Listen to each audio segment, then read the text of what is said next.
Hello. I've hired this cat to stare at you. And by that I mean, I've just been sitting here, waiting for stream to start, while this cat has just been staring at me. That's just been it. That's just been what I've been doing for like 15 minutes. Just had her on the main monitor. Just, hi, how you doing? Hello, Tactician Chance. Hello, Hunter. A Hunter must hunt. And hello, Stern. Hello, hello. Yes, the new mode. I have played a little bit of the new game mode, and it is pretty cool. Though, we're probably not going to see much of it today, because my girls' Frontline 2 streams tend to focus more on going through the story more than anything else. Why is chat not appearing on screen?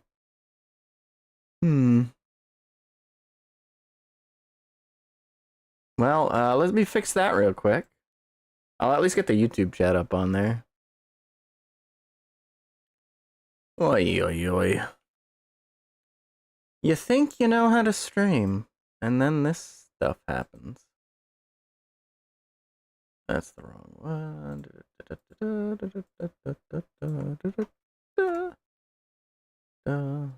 I think it might have something to do with Twitch updated their API, so I imagine they're spending time fixing that. Just funny because I'm talking specifically about oh, no game sound either. Oh yeah, that's right. I didn't. This game's weird. There, that's better.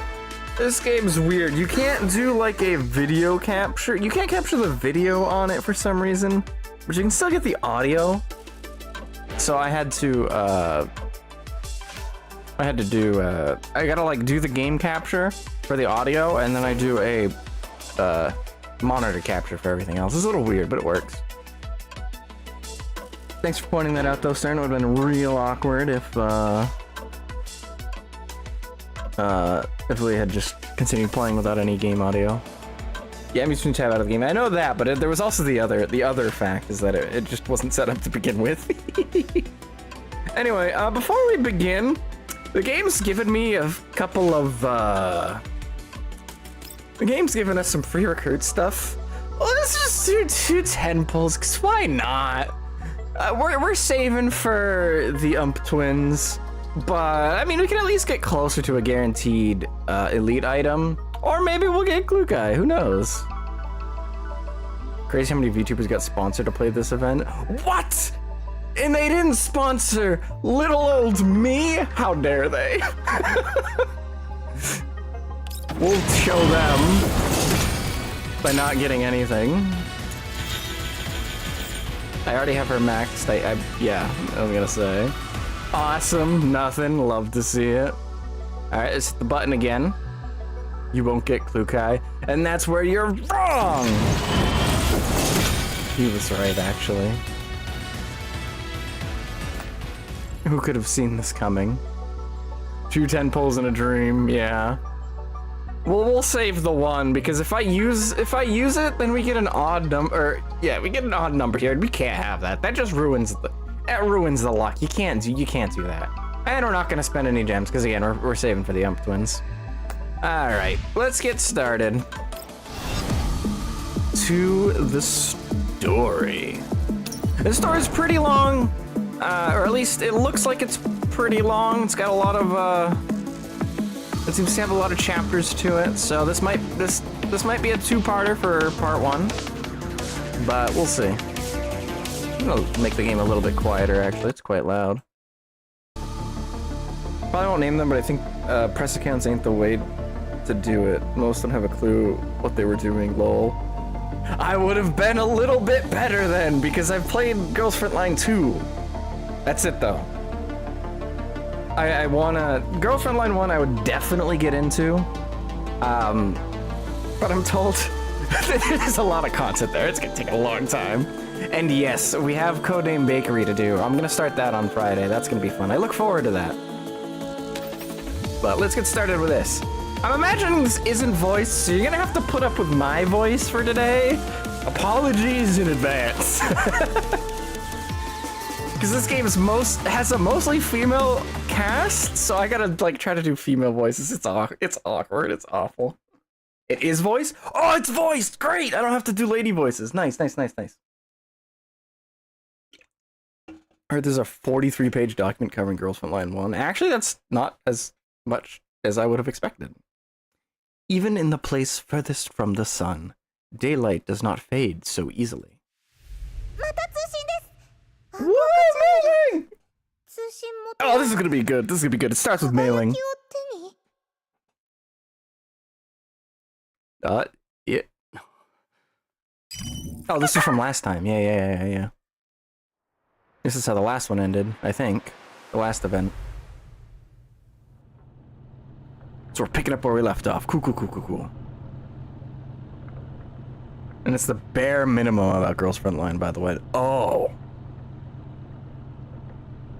Lena, my beloved. Yes! Lena, come home, please! I am consumed by nightmares of the past. Lena's transmission brings the latest tidings. Murmurs of terror, buried away by she who toys with destinies with a wave of her hand and a flick of her dick.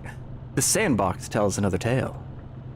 The Elmo proceeds at full speed across the wilderness, route data feeding in intermittently. In the afternoon, the time when the sun is strongest, for but a moment the daylight from outside strikes my eyes. In a moment of stupor, a most familiar name comes to mind, one that has left my lips in quite some time. 416. Klukai.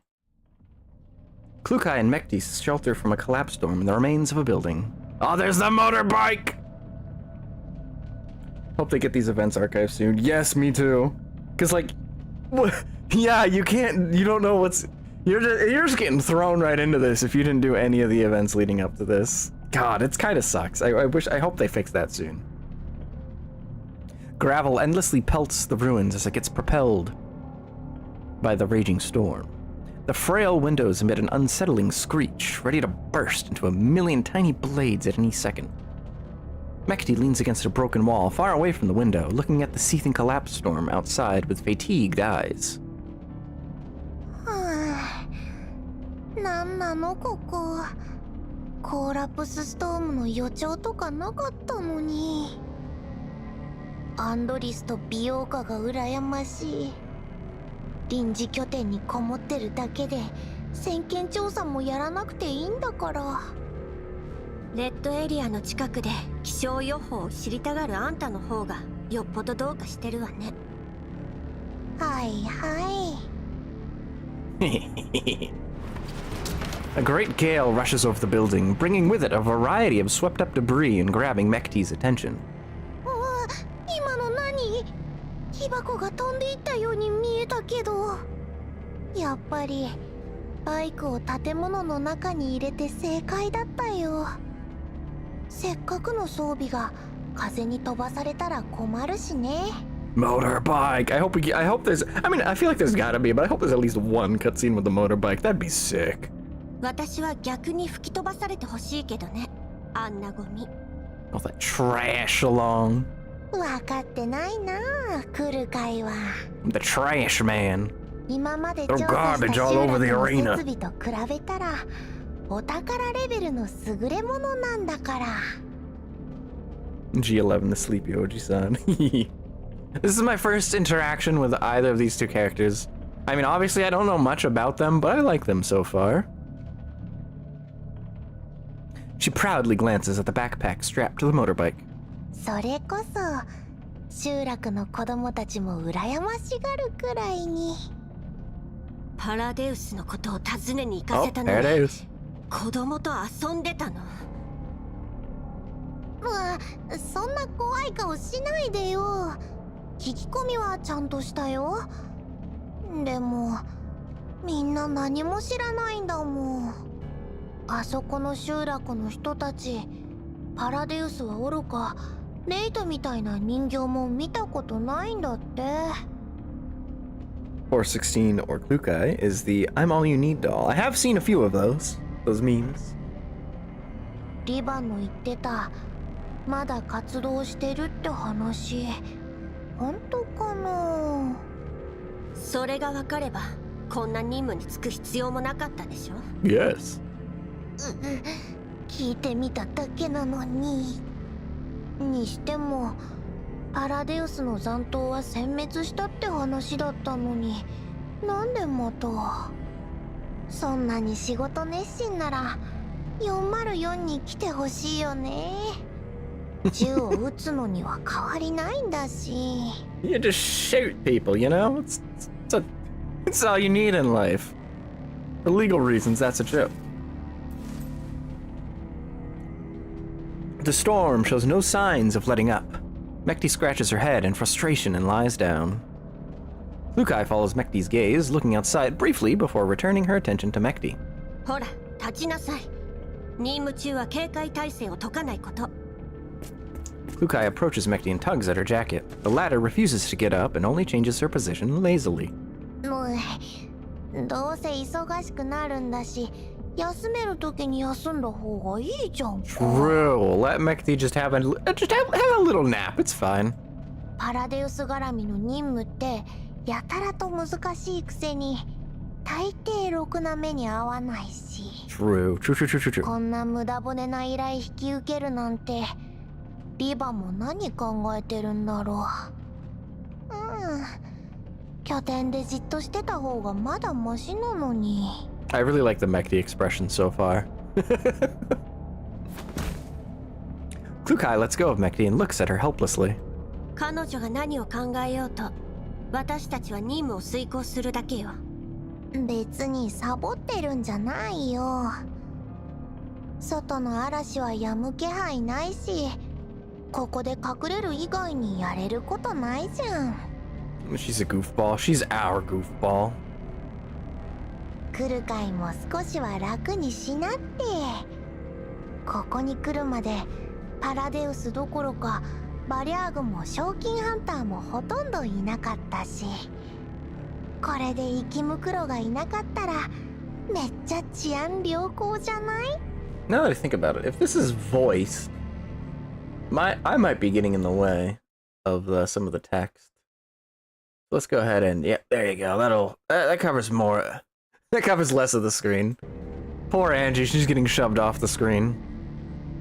だから怪しいのよ。今のうちに今後の計画を立てるべきね。もしかしたら今回はこれまで以上に厳しい状況が待ち構えてるかもしれない。What? It's almost like there's an entire event surrounding this operation. What do you mean, difficult circumstances? No, that would never. Klukai solemnly looks towards the all-consuming storm outside. 頻発するコーラプスストームに基準値を明らかに上回る放射線量。ここの環境、リバの情報よりはるかにひどいわ。だから。大丈夫。なんとかなる。Me too, kid. Me too.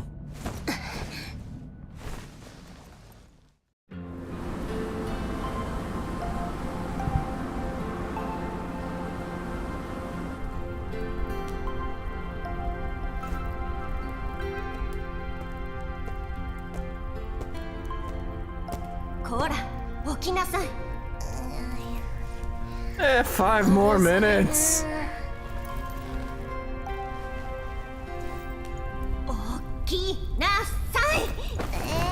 It's that thumbnail. She's beating her up.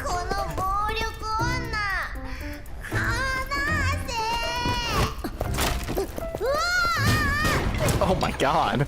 誰が投げろって言ったのさ。あれ？これって。A dinner plate. ダイナゲート？ねえ、来るかい。見てよこれ。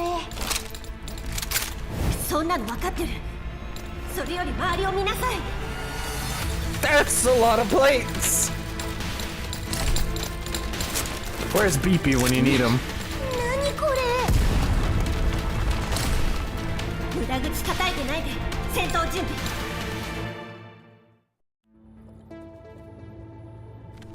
続けて。No, dinner plate.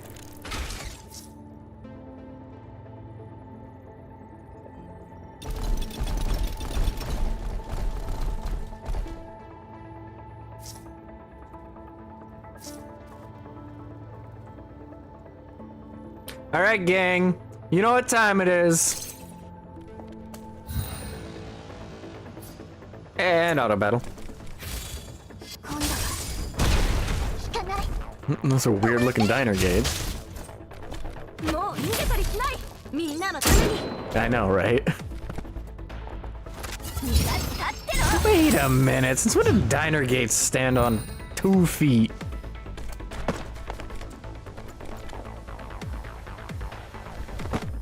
避けないんだ。 There you go. 怪我しますよ。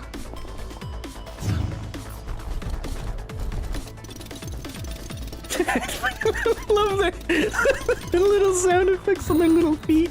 Ah. もう逃げたりしない。みんなのために。 This auto battle sucks. I mean, we'll take it, but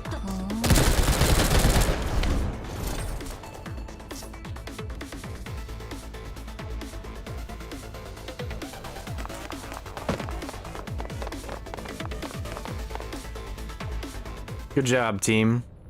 Kukai and Mekti defeat the incoming enemies and split up to survey their surroundings. 最後の一体も識別マークなしか。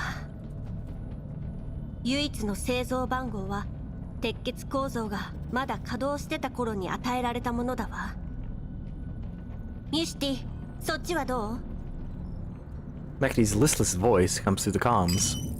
こっちも似たようなもん。でも今まで見た鉄血の機械ともなんか違うよね。 Oh? ええ。ところどころ改造された形跡もあるわ。まあよくあることだけど、今時はどこの PMC もこういうのばっかり。少しくらい改造してたって不思議じゃないわ。 Ever think somebody's modified a dinner plate to be an actual walking toaster? I think about it a lot. Hello, Isa. I think I'm pronouncing that right over on Twitch. What, playing some girl's foot? 通信機越しだからって怠けないでちょうだい。Mekti perks up a little on the other side of the line. 機体の他に何か気になる点は？なんて言ったらいいんだろう。少し前までここに人がいたっぽい。バルブに最近使われた跡があるし、地面には電線とケーブルが散らばってる。相当急いでたみたいだね。誰なんだろ大方ここへ避難しに来た賞金ハンターかバリ。 Variegas. さっき襲ってきた機械もそいつらの？こんな生き袋がのさばるような危険エリアに兵器を置いていくなんて誰だろうと自殺行為よ。 Well, maybe they're just suicidal, Kukai. You can't judge. いいわ、先に戻ってて。や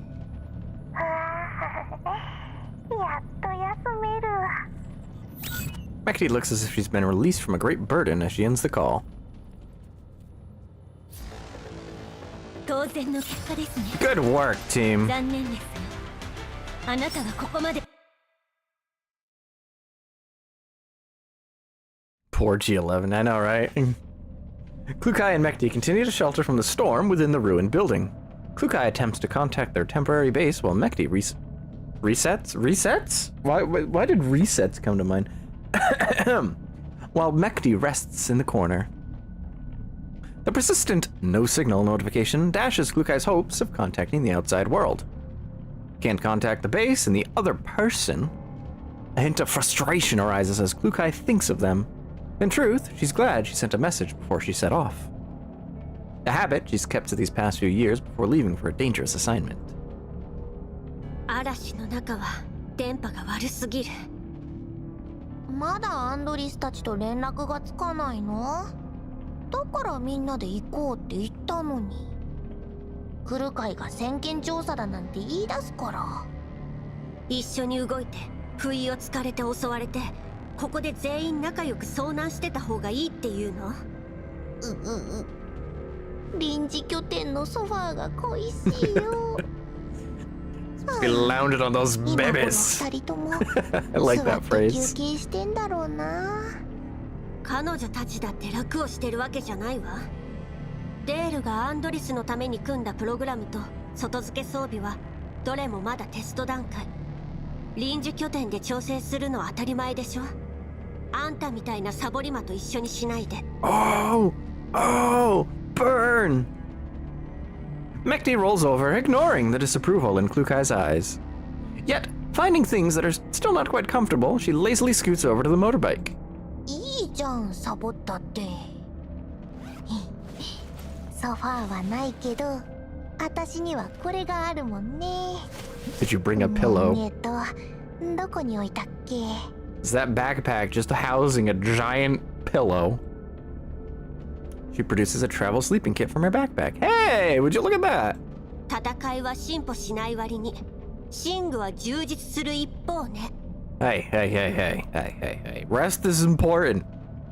You can't fight at your best if you're not well rested. You could learn to live to you could live to learn a thing or two. でしょ Travel comforts, hell ア yeah. ンドリスと美容家が一緒に選んでくれたんだよ快適さとコスパは文句なしだしまさに戦場にうってつけなんだ普段はこういう風に収納して使うときはこう 416 has a stick up her butt, lol. I know, right? Give Mekti a break. Mekti smugly presses a button, and soon enough, the neck pillow and its cushioning are filled with air. Oh, you got a neck pillow, nice. 快適お手軽あなたの旅のベストパートナー広告の歌い文句だよ試してみるそうね。Don't pop it. Giving Mekti a frigid response, Klukai aims her weapon and fires in the pillow's direction without hesitation. No! The pillow! Man down! We got a man down! The bullet zips past the pillow in Mekti's hands. Then from behind her comes a shrill cry of an eelid eating lead. Oh! Oh, never mind. Whew! 池袋と仲良くおねんねしたくなかったらそんなもの捨てて The pillow survived!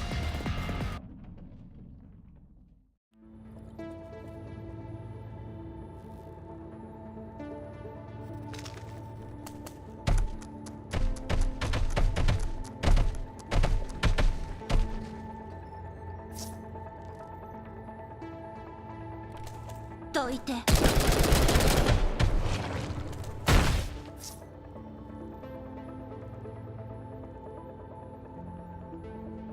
Well, you know what time it is. Auto battle!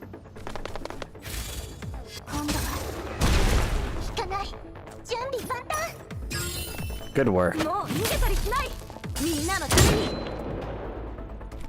避けないんですか。怪我しますよ。みんな使ってろ。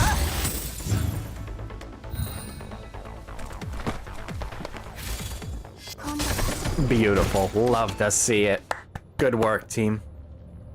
Fukai and Mekti annihilate the Elids without further incident, save for the inflatable pillow's commendable sacrifice. No! It really did die! No! My pillow!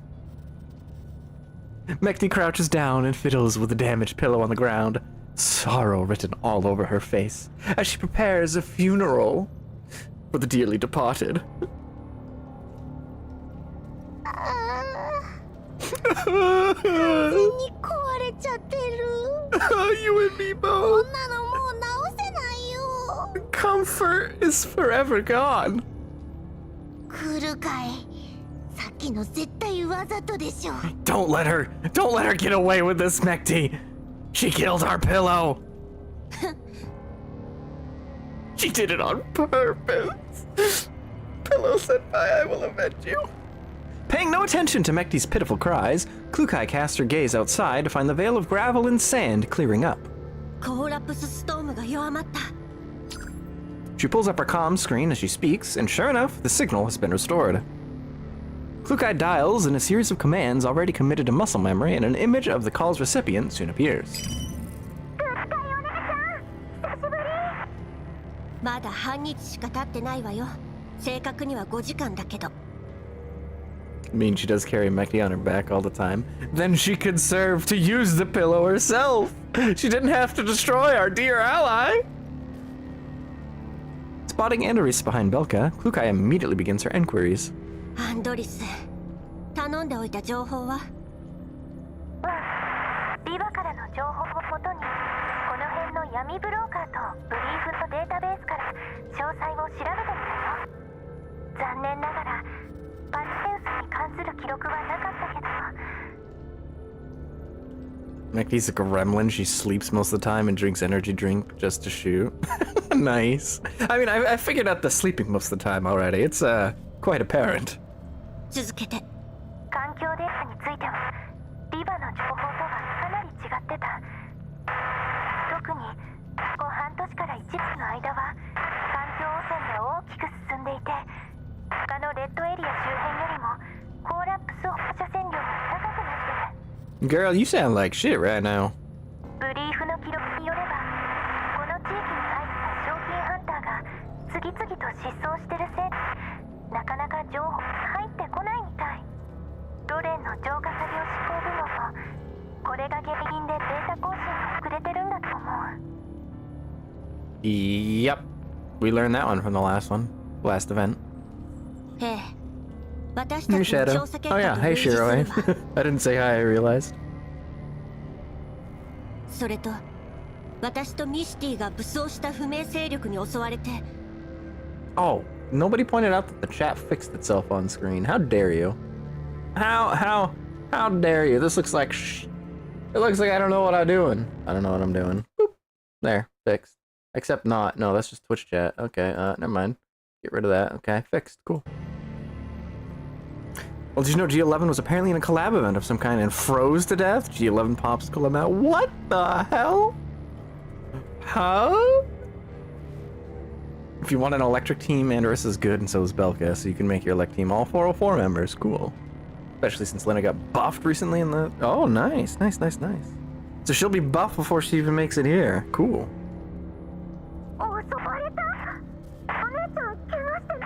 I like her. For no particular reason. No particular reason at all. どういう意味？ Hey! Whoa! Yo! Uncalled for! Uncalled for! Uncalled for friendly fire. 頼りがいがなくて悪かったな。 Dejection overtakes Mekti's countenance. Remains of her pillow clutched between her arms. まあまあ、ビオガもクルカイ隊長が心配なだけだから。 You should be worried about Mekti too. 大きなお世話よ。今回の襲撃が404を狙ったものかはわからないけど、この依頼、予想以上に困難な気がするわ。Fair warning events long. I have pieced that together. Just the sheer number of chapters is longer than some of the other events, and I imagine the contents of them, the story contents, are quite long too. So this is gonna probably be a two-parter. アンドリス、集めた情報を転送して。はい、クルカイ隊長。それと。 As the data transfers, Klukai pulls up an area of the surroundings and selects a settlement. 今座標を送ったけど確認できる？二人とも準備して、そこで合流するわよ。Part 2 comes out next week. Yeah, but Part 1 will still be available, so we can take our time. この辺かなり電波が悪いから、通信を維持できるよう、デールに何とかさせて。うん、わかった。デールは今、追加装備の調整中だから、終わったらお願いしに行くね。隊長とミシュティも気をつけて。Part 2 comes out April 10th, so plenty of time. Good. Ah, Wing of Shoe. あの役立たずなら、今は壊れた空気枕に夢中よ。Me too. I miss that pillow already. Feels like you're gonna pull from Mekti now. Only if she comes after the twins. Those are my current goal. Klukai gazes at the still crestfallen Mekti with a mixture of exasperation and concern in her eyes. Mekti's next though. She's gonna have to wait then. まあいいか。 Look at what you've done, you monster. 今度ミスティが余計なものを買おうとしたら絶対に止めなさいよ。 It's one inflatable pillow. Surely it's not breaking the bank, Luca. Come on.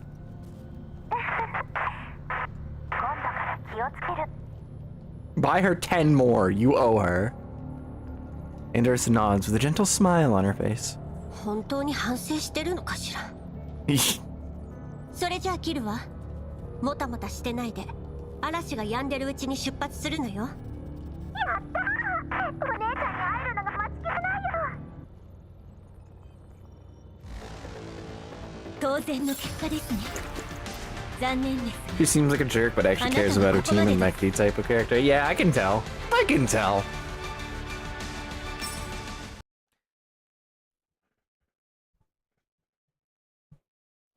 Fun fact, U28's shirt in GFL1 was a bit too small for her. Tisk tisk. お姉ちゃんが待ってるんだから。 Belka anxiously taps her feet, attempting to hurry up Anders' file transfer. Oh, oops. 慌てないで。もう一度データをチェックしなきゃ。 Sorry, I was freaking out over the word 人口動 foot. 態調査報告にここ10年の地図データ、近隣地域の生きムクロおよびブージャムの目撃証言と、あとはアンドリス、いくら容量があるからって全部のデータを持っていく必要はないだろう。 That's what you sound like. Yep, you sound like a guy. お前と美容家には Don't say foot no more, you're gonna summon Hayami. ちょっとやそっとで通信が途切れることはない。必要ならオンライン上で転送すればいいさ。クルカイ隊長が通信状況について念押ししてたから。イエローエリアだぞ。おまけにコラプスストームも頻発してる。通信が安定しないのはよくあることだ。心配するな。 He's always been a guy. He's just a gamer who plays as girls in online games. Oh, that's not what I meant. I was just, he wasn't voiced last time he showed up, so I didn't know what type of voice to expect from him. And he's just a guy. He's just a dude. He just sounds like a dude. そうだといいけど、でも隊長の言ってた襲撃の件がどうしても気になるの。確かにな。そうだよ、アンドリス。あれを持っていったらどうだ。 This is the first time he's voiced period. He never got one in GFL1. Hey. Oh. Is GFL1 voiced? Strangely enough, there's more people who want him rather than his sister. I mean, from what I remember you telling me, he was young in Girls Frontline 1, and he grew up to be a handsome little feller, hasn't he? No, only the combat and voice lines. Ah, that'll do it. あれ？ああ、さっき調整し終えた外付け装備のこと？ It's always funny to see people so surprised how detailed the feet are. Where? I mean, yes, you're right, but there aren't any detailed feet on the screen. There haven't been the whole stream. I say the word feet, and that's what you gotta bring up? Okay, alright, I see how it is. Mika team do have a patent for stockings rendering. I did hear about that, but they spent a lot of time making sure that they had like the best stocking rendering they could get. I gotta appreciate the hustle. その通り。火力プログラムの調整も済んだし、そろそろ実践段階に移すべきだろう。 Combat testing. これがあれば火力と精度が大きく上昇するはずだ。あくまで試作品だから燃費もロード時間も理想には程遠いけど、ミシティの素体のバッテリーから予備電力を借りとけよ。 If you watch the live stream, you'll know they have a dummy model for legs just for stockings. I didn't watch the live stream, but naturally, word has been spread enough that I got some of the important details like that. それと、こいつ相当重いんだよな。まあでも、車のトランクにはなんとか収まるだろう。どうせバイクを乗せるトレーラー引いていくんだし、他の物資もトレーナーに積んどけばスペースは確保できる。 Honestly fair. わかった。じゃあお願いね。ああ、ちょっと待ってろ。すぐに乗っけとくから。 You didn't see the Meki cosplayer? Oh no, I did see that. I did hear about that. That was cute. Daya returns to the control panel and begins a series of operations. ああ、そういえばミシティに新しい安眠セットを持ってい She かない needs と a new pillow. Pillow 1, senpai. It's been killed. 美容家倉庫から取ってきてくれる？なんでよ。 Hey, be nicer to her. I'm gonna have to dock points from you. Maybe you're not as cool. Maybe you don't deserve that hat. 隊長はこれ以上買うなって言っただけでしょ。うわ、アンドリスがミシティの影響でグレちゃってる。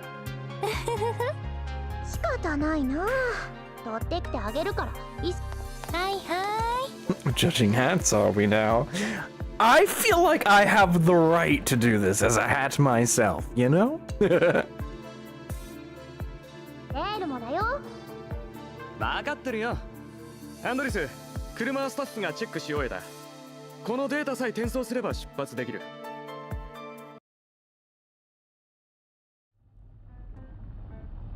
Oh god, this music. Andrus drives towards the meeting point with Belka. The vehicle leaps across the yellow zone with Andrus at the wheel. She's humming a tune with a relaxed expression.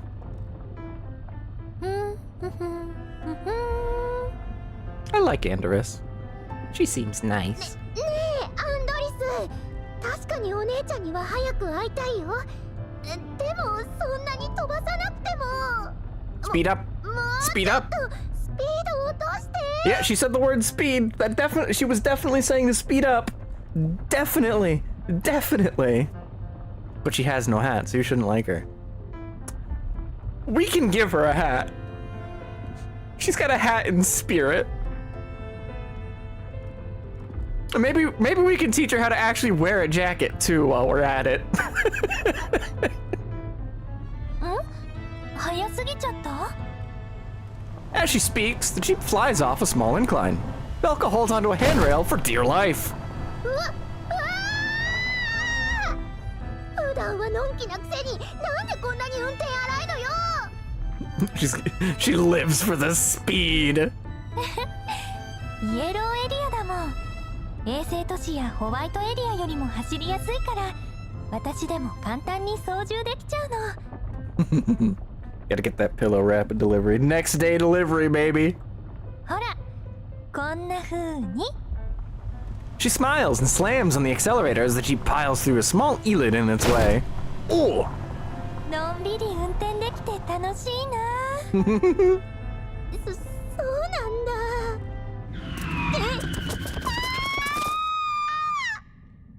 The vehicle suddenly swerves, and the squeal brake pads and tires sound out in unison. A series of bullet holes suddenly appear in the vehicle's original path, sending up great clouds of dust and sand. Belka and Andros take advantage of the vehicle's spinning momentum, quickly opening the doors and tumbling behind some natural cover nearby. 敵がいる。 Who's the asshole? Ah, it's more of you. I see how it is. You're no match for my auto battle button. Okay, you definitely could have gotten that guy in the blast. Whatever, Mosen's got it.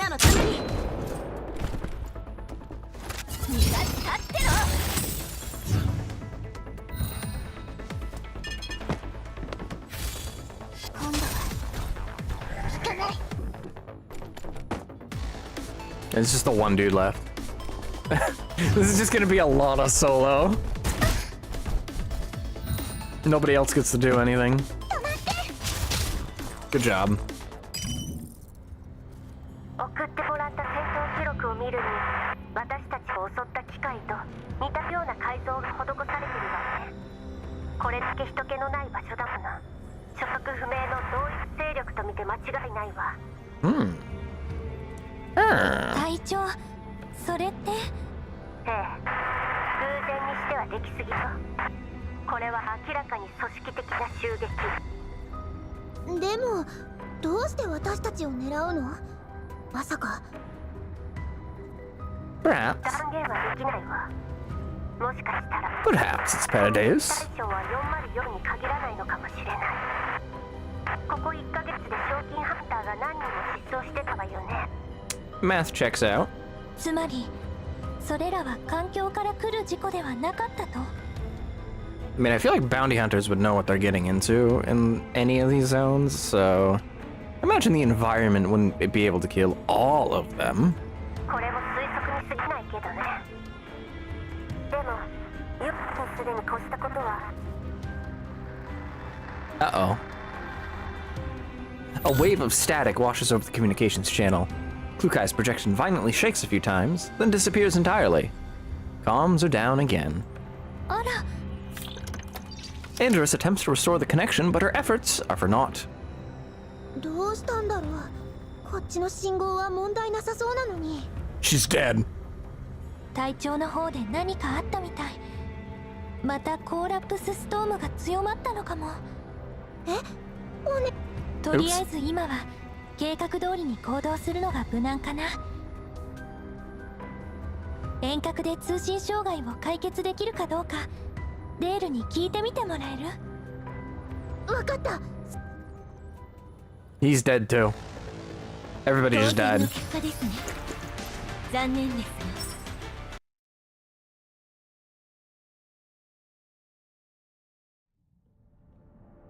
が。アンドリス、聞こえてる？応答せよ、応答せよ。無駄だってば。また信号が途切れたんだよ。 Yeah, the signal's gone because they're dead. They've died. It's just you two. なんなのよこのゴミは。あの闇ブローカーども、短期レンタルは月額の数倍、月額は年額の数倍せびるくせに、いい加減なネットワークよこしやがって。 Yeah, screw those guys. You should show up at their headquarters and just run them over with your bike. 金はもらうが仕事はしない。相当なベテランだよね。 Oh god, the enshittification of everything is extending to the Girls Frontline 2 universe. Oh no! 羨ましい。 Mekti stretches with a deep sigh, her face full of envy. 任務が終わったら改めてクレーム言ってやろうじゃん。Yeah! That's right! うわ、顔怖っ。お、見て。ストレス発散にちょうどいい相手が来たよ。面倒ね。あんたも解説者気取ってないで降りてきて戦いなさい。ねえ、全部片付けるの？さすがに多勢に無勢じゃない？ Yeah, I think of it as exercise. 高機動と遠距離ユニットを優先的に撃破して隙を見て撤退するわよ。美容家たちと合流するまで深入りはしないで。余計めんどくさいよ。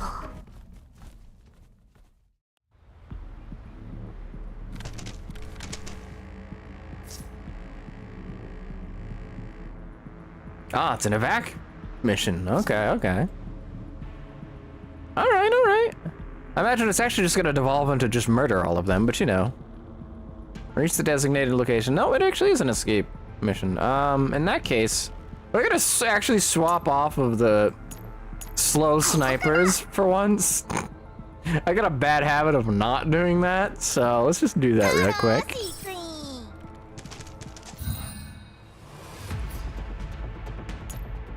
Gotta buy 2 more rings, one for Suomi and one for Macchiato. Already married 416 in GFL 2.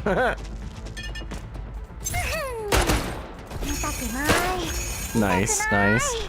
At least the rings are cheap.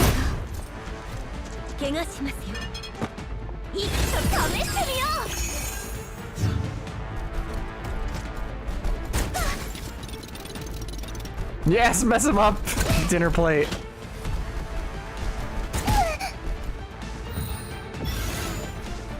Imagine not marrying Springfield.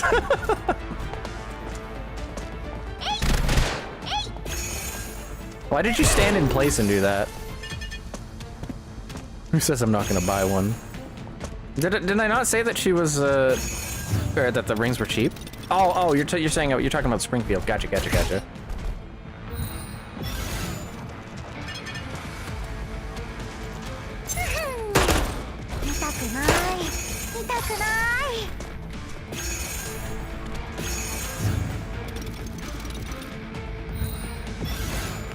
Why are they not leaving? Oh, it's at least 3 units reach the area. You could have made it in there. You definitely had the movement. You were fine. リスクは全て排除されました。 Good work, team. 指揮官の役に立ててよかったです。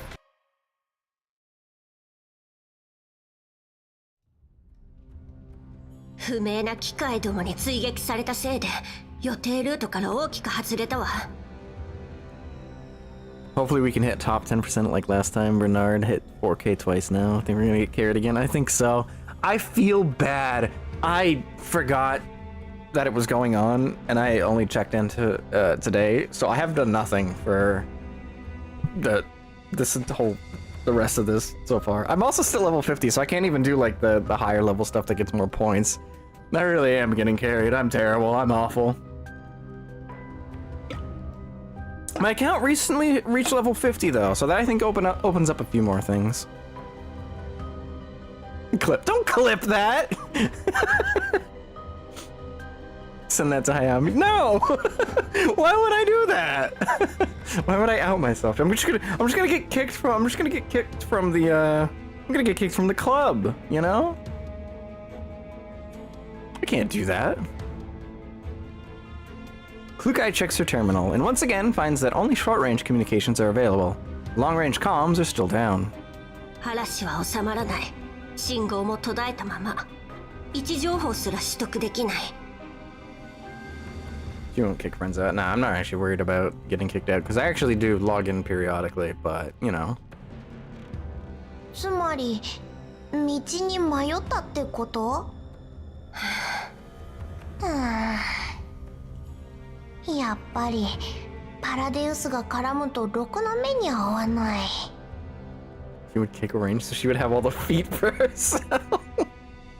てか今回やけに信号悪すぎない？前にイエローエリアでコーラップスストームにあった時はここまでひどくなかったのに。 Suspicious. Fukai vigilantly monitors the surrounding environment, ignoring Mekti. Seeing this, Mekti decides to fall silent. Creak, creak, thud, thud. Sound of mechanical units advancing. Fukai makes a hand signal, gesturing for Mekti to dive into level 2. この音は1億年くらい油さしてないオンボロ車みたい。こっちに近づいてきてる。さっき襲ってきた機械かな。でも数は少ないね。なんか弱そうに聞こえるの。油断しないで。でも本当に大したことなさそうだよ。 It's a trap! That would defeat Orange. I don't have feet to begin with, I'm a hat. A creaking ground reconnaissance unit appears a short distance away. 超古いモデルじゃん。しかもボロボロ。動いてるのが奇跡だよ。おとりの可能性が高いわ。後方上空をよく見て。あれはドローン？ええ。射撃管制モジュール付きのね。へえ、すごいじゃん。でもこの組み合わせ、性能差ありすぎない？ Uh-oh, Mekti. Mekti, I feel like you're walking into like a joke there, like two machines with disproportionate performance operating together. They're gonna make fun of you. They're gonna say like, "Oh wow, just like us, hee hee," because you're the disproportionate. Don't give them any ammo. Damn it!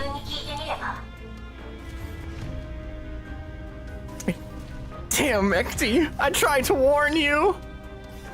そんな軽蔑した目で見ないでよ。見くびられるのが嫌なら自分の価値を証明してみなさいよ。 Klukai looks toward the broken wall to the right of Mekti, suggesting that she should use it as cover to sneak up on the reconnaissance unit. 念のためよ。相手の詳細を探らないと。敵なら前もって数を把握する必要があるし。Mekti perks up with a sigh, reluctantly moving right towards the cover. The scouting units are approaching as she moves. 付近に他の敵は見当たらない。っていうか、こいつら壊れてるんじゃない？近くにいるのに気づかれないなんて。その場で警戒。奴らが近づくのを待つのよ。必要がないなら出て行かないで。はーい。 Mechty props up against the cover, using sound and environment to track the enemy movement. Creak, creak.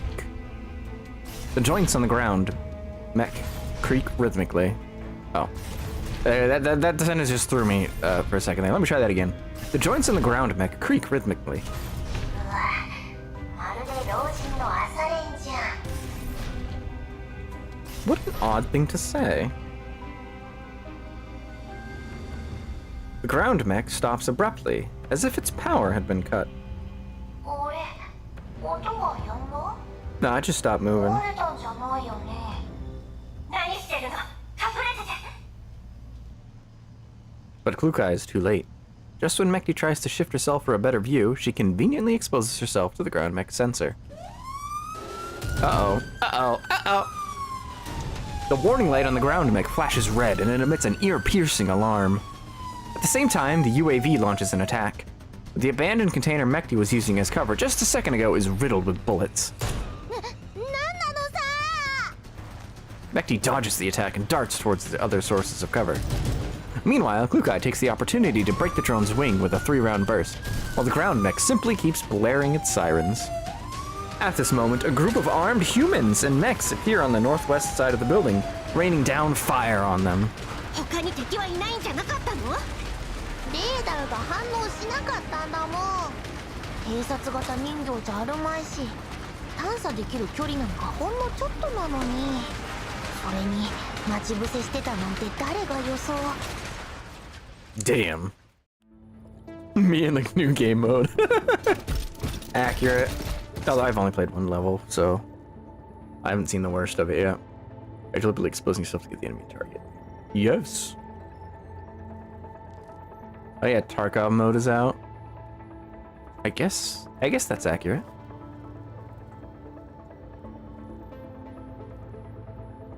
Alright, we can come on back. 投降しなさい。たいないわね。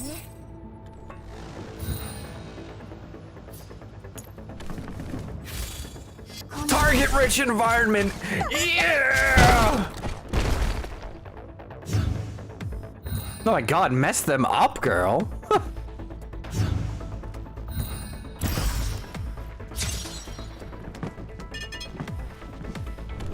もう逃げたりしない。みんなのために。立ってろ。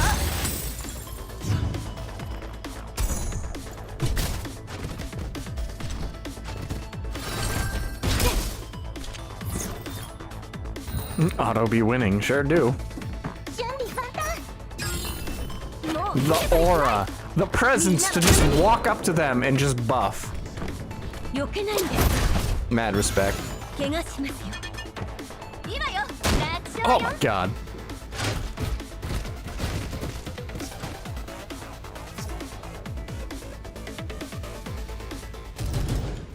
After downing another drone, Klukai zips back into cover. After confirming Mechty's combat status, she issues an order. ミスティ、シースファイヤー。早く。 Just as Mechty rolls over to some nearby cover and puts her gun away in disbelief, a booming male voice comes through a loudspeaker from behind cover on the opposing side.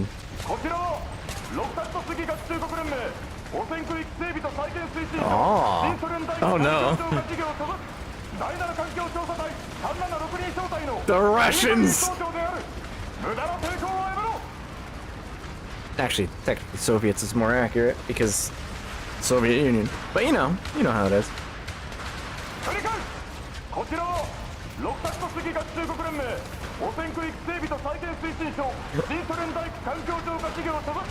I've got an announcement to make. Shadow, you bitch-ass motherfucker.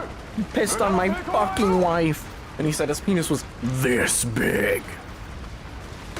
After confirming that Mechty has put her gun away, Klukai turns on her voice amplification device as well. 了解。こちらはすでに攻撃を中止。 Upon hearing Klukai's response, the opposing party immediately ceases gunfire, but both sides remain ready to resume hostilities. 攻撃を仕掛けた理由を説明せよ。場合によっては軍正規部隊への敵意を You 持った侵 shot 略とみな first! こちらに敵意はありません。お前らの鉛玉はそうは言ってないぞ。それについては説明できます。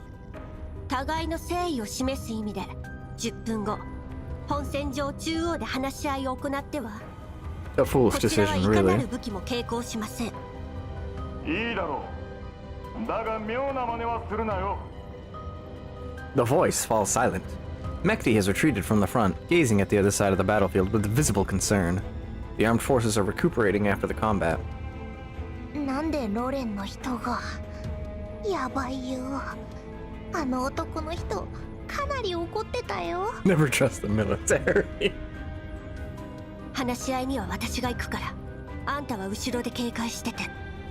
必要とあらばプラン B に切り替えるわ。 Plan B, eh?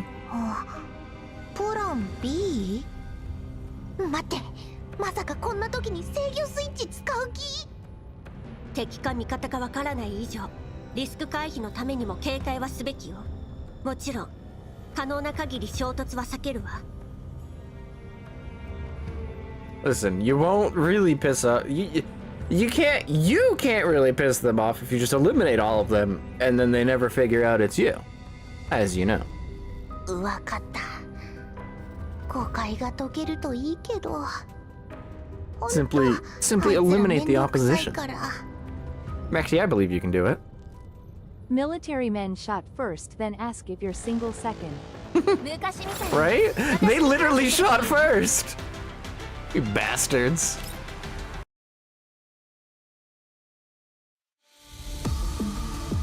They fire first and then they're like, why are you attacking us? You fired first! Seeing Klukai come alone and unarmed, the platoon leader lets out a displeased grunt from behind his protective suit. 人形をよこすと舐めてやがる。 She was the one who was talking to you earlier, buddy. お前のふぬけた飼い主を呼んでこい。 Voice recognition tells Klukai that this is Dimitri, whom she had talked with earlier. Dull racism. ハイド404は人形による自立武装小隊です。現在は非軍事勢力管理局に協力し、イエローエリアで My big head is still in the way of the PMC の text. 調査を行っています。 The word over here is illegal. Can I maybe fix it more? There. That works. I don't need to be on screen. This is fine. This is good enough. You can see one of my eyes. It's good enough.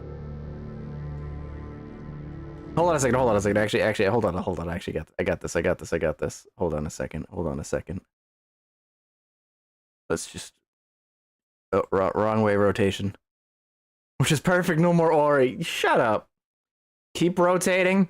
Come on. We'll do this 10 degrees, or 0.10 degrees at a time, baby. Let's do this. Yeah. Yeah, there you go. Perfection. Now watch as I forget to change it back before next stream. Klukai intentionally modifies the part about Paradeus in accordance with Kalina's instructions. 404? なんだそりゃ。聞いたこともね。Good. いい軍事勢力管理局がお前らを雇ったってのか。 Although he's still suspicious, hearing the non-military forces administration being mentioned makes him relax a bit.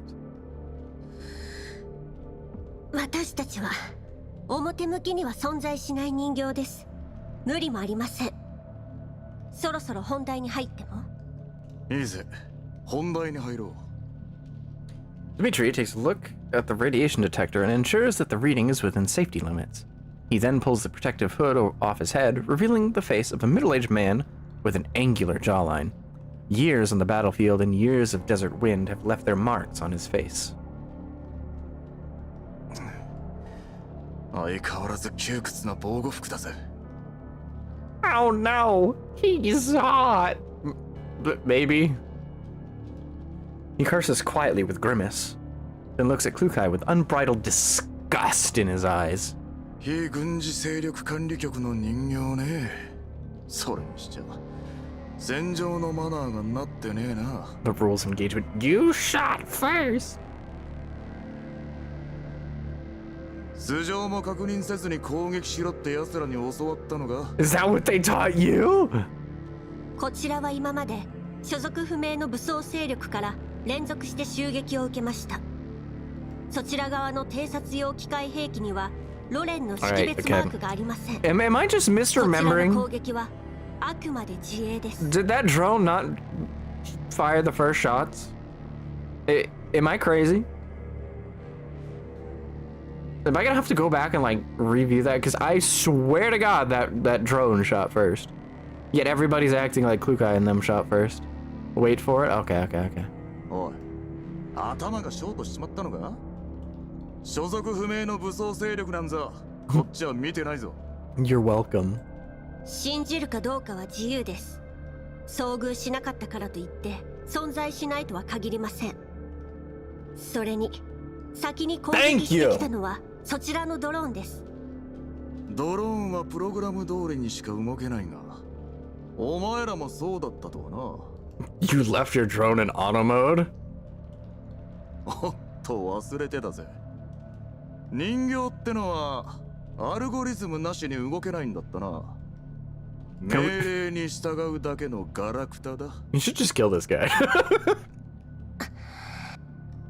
Seeing that the opposing side is trying to provoke her instead of making progress information exchange, that's a weird sentence, Klukai raises an eyebrow and remains quiet. However, Dimitri doesn't seem to mind at all. He continues to ask questions in a condescending manner. お前の発言については上層部に報告して調査を要請する。だが念のためそっちの任務内容と隊の規模を具体的に教えろ。 There's like 3 of us out here. 具体的な任務内容は非軍事勢力管理局との守秘義務に Get 関わる NDA'd. アクセス権をご提示願います。人数は先ほど申し上げた通り人形2名のみです。 Oh, she's. Oh, that was a nice burn. Yeah, so you've actually only been fighting 2 of us this whole time. Yeah. Dimitri's soldiers are shocked by the contrast between the firepower they witnessed in 404's real numbers. After receiving a stare from Dimitri, they promptly shut up. ふざけるなよ。あの火力じゃ少なくとも10人はいるはずだ。 Nope. 404小隊は全て戦術人形による編成です。火力にせよ戦場における状況把握力にせよ頂上列車に勤めるあなた方の常識とは異なります。なぜそれを？ Are you realizing how outclassed you are right now? ずさんな編成の機械兵器部隊、いい加減な改造、老朽化した設備。大方バリャーグか闇ブローカー、賞金ハンターあたりから巻き上げたものでしょ。数少ない状態のいい装備に至っては環境調査隊への変更も間に合わず頂上列車路線防衛軍のまま。おそらくあなた方は臨時出向させられたアルバイトのようなものでしょう。 Damn, she read him like an open book. Noticing his stiff expression, Klukai inserts an additional remark. ああ、忘れるところでした。頂上列車を守っているのは古びた機械で編成された正規部隊でしたね。発言に気をつけろ。お前みたいなガラクタに何がわかる？ A lot, clearly, considering she just figured out your entire organization. We'll just say not organization isn't the right word. Your entire unit. Dimitri raises his gun, but Kuklai simply stares at him coldly without moving a muscle. 説明は以上です。では。待て。 Just as Klukai turns away to leave, Dimitri shouts for her to stop. The soldiers raise their guns and aim at her. 何か？仮にお前らが管理局のものだったとして、こっちの損失はどうしてくれんだ？ It's really not my fucking problem. こちらも同様に貴重な物資を消耗しました。この件は双方に責任があります。Luca, Luca, this isn't really a fair exchange. The only asset you lost were bullets. 言い逃れする気か？いいえ。だったら弁償しろよ。こいつらの装備はな、全部俺が苦労して手に入れたもんなんだよ。お前みたいなガラクタには分からんだろうがな。こちとら大陸間列車の敷設に向けた環境調査っつう大役を任されてんだ。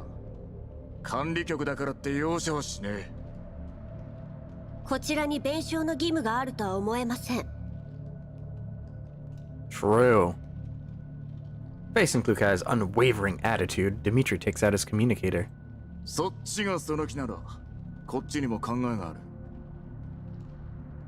だがよく考えることだ。仮に俺たちが臨時部隊だったとしても、正規編成であることに変わりはない。Maybe actually. お前らクズ人形と我々、どっちの言い分が通るかな。こっちは30人以上いるんだぜ。お前らが口で勝てるとは思えねえな。外と連絡が取れるんですか？ Hearing Lukai's question, Dmitri simply assumes that the opposing side is considering his threat, and so he increases the pressure in his voice. 当たり前だ。このことを上が知ったら大騒ぎになるぞ。分かったらとっとと金を出せ。こっちは次の集落に用事があるんだ。お金の代わりにそちらの作戦に協力するというのはどうでしょう。この劣悪な環境はあなた方の手に余るはずです。404の戦闘力は見ての通り。Dmitri does not expect this reply. He sizes up Lukai. 何が目的だ？ She just wants to use your radio, dude. 目的などありません。ただ現地部隊との不必要な衝突は避けろと言われていますので。He feels like a Skyrim is for the Nords kind of guy with an Argonian wife. Never ask a racist the race of his girlfriend. Dmitri pockets his communicator after a moment of consideration. 交渉成立だ。だが余計な真似はするな。おとなしく命令に従え。いいな。エリア通信チャンネルは1人032だ。設定しておけ。この辺はジャミングを受けやすい。本体とは2キロ以上離れるな。無駄口が少ないといいけど。安心しろ。お前らには聞く権限すらない。そもそも内部通信は暗号化されてる。クズ人形にはそんなこともわからないのか？ Darn. After confirming that she is successfully connected to the comms frequency, Lukai ignores the insult and turns to leave. ガラクタどもが。ノーリング、戻って連中に伝えておけ。巡回人員を3割減らし、危険があればあの鉄くずどもに対処させろとな。本当にあの人形どもを連れて行くのか、ディミー。言うことを聞かなかったらどうする？順位に奴らの素性を調べてもらう。お前たちも気をつけろ。いずれにせよ、盾になる人形が増えるのは歓迎だからな。しかし、あの強さだぞ。もし裏切れば。Larian here is smart. 何弱気になってやがる。30対2で負ける道理があるか。先ほどの戦闘もこっちの方が優勢なのがわからなかったの。Did you see the battle? Did you? There was two of them. それと俺のことは総長と呼べ。何度注意すれば気が済む。ごめん、つい癖で。I see. 何が癖だ。お前とは長い付き合いだが規律は守れ。また新兵どもにひいきしてると勘違いされるだろう。You served for so many years together, eh? Seeing Dimitri's serious expression, the soldier named Larian corrects his casual demeanor and salutes him. は総長。それでいい。戻って行軍を再開させろ。予定よりかなり遅れてる。日が暮れる前に進めるだけ進め。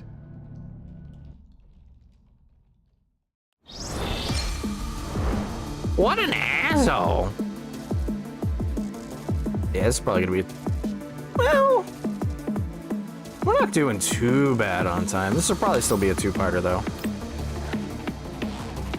We can probably just play it safe, you know? パラデウスを探してたかと思えば、今度はロレン調査隊の手伝い。ねえ来るかい。404だって経費には困ってないじゃん。 Because screw those 金くらい guys! 落とせばいいのに。理不尽な要求を許せばウジ虫どもを増長させるだけよ。でもあいつらに協力したって何のためにも。少なくとも方角はわかるわ。え、位置情報のこと？でもあいつらが向かってる集落、私たちの目的地とは違うよ。あんたは歩きたての子供？よちよち歩きしかできないの？ Damn! Poor Mekti. Lukai sighs with concern. コーラップスストームは収まったのに私たちの通信は一向に回復しない。でも調査隊は外部と連絡が取れる様子だった。つまり闇ブローカーの基地局が破壊された可能性が高い。調査隊と集落に向かえばそこのネットワークを使ってアンドリスたちと連絡が取れるでしょ。理解した？なるほど。でもさ、一度に一歩しか進めないのは子供だけじゃないよ。チェスのキングだって一度に一マスしか動けないけど超強いじゃん。 I get what you're saying, Mekti, but that's a little odd. That's a little bit of an odd thing to say right now. The communicator receives a comms request from the survey corps following them. こちら404小隊隊長、戦術人形来るかい。何か？ディミトリー総長からことづけだ。現在の速度を維持したまま進路を2時方向へ変更せよ。 Why? その方向ではルートから大きく外れます。それに Lukai has more to say, but she's interrupted by the angry Dimitri. 黙れ。鉄くずに何がわかる。さっさと言う通りにしろ。命令に従えと言ったのを忘れたか。 Shut the fuck. 了解。 Lukai cuts the comms and swerves to the correct direction. The incoming barrage of wind hits the yawning Mekti right in the mouth. Poor Mekti. 何すんのさ。進路変更。はい。 Mekti adjusts her posture so that the wind doesn't blow into her face and goes back to sleep. The motorbike flies over the empty wilds like a released arrow, carving a clear path in the landscape.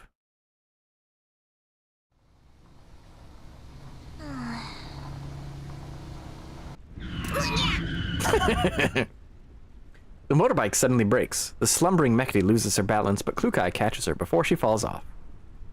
Klukai connects to the survey corps comms. 北西に小型生き袋の群れを発見。数は5から10。本体との接触までおよそあと5分。接触すると分かってるならはい。くだらんことでいちいち連絡するな。無駄口叩くだけのスピーカーか。 Listen, you piece of shit. If she didn't contact you to tell her about it and then she wiped them out, you'd be like, why are you deviating for the... Why are you slowing down? Why are you deviating for the... Because I had to take care of some monsters. I gotta take care of some elids, so I had to do that. It's like, oh, why didn't you Shut up! I see through you. 命令に従えと言ったのはそちらです。私たちは言われた通り命令を待つだけ。 Upon hearing this, Dimitri utters something under his breath, but it is too quiet for Klukai to hear. After a short moment, he responds with an impatient tone. The comms are abruptly cut. With a stiff expression, Klukai parks the motorbike against a nearby boulder. 仕事よ。降りなさい。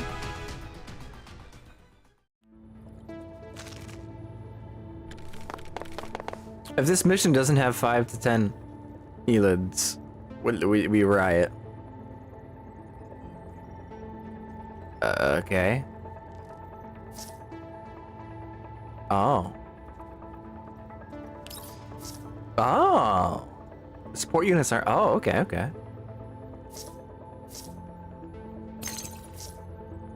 Okay, okay. Malicious compliance versus power tripping middle management. That is exactly what this little, we'll call it an act is. Oh, look at that! Beautiful. Of course, for some reason Lotta didn't neural adjustment again when she could have, so she could just take out that group too. Yeah, well. We want to give our support gun its time to shine.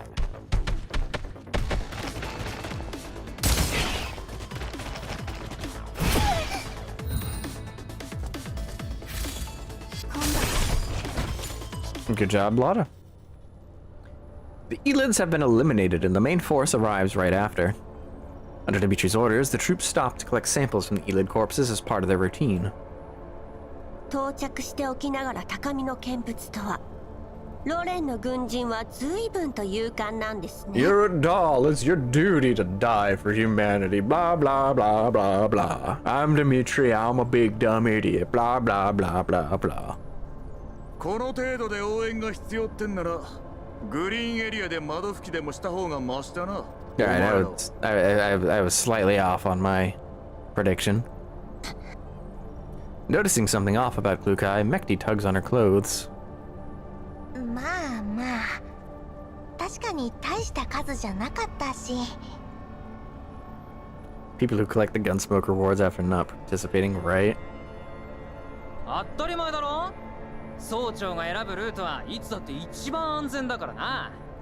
息袋やバリアーグが相手でも総長がいれば俺たちは負け知らずだ。 You're gonna die. That is a red flag. You're gone. You're a goner, son. That head, not gonna be on those shoulders much longer. Upon hearing this, Klukai gives Dimitri a questioning look. ディミトリー総長、以前の所属は？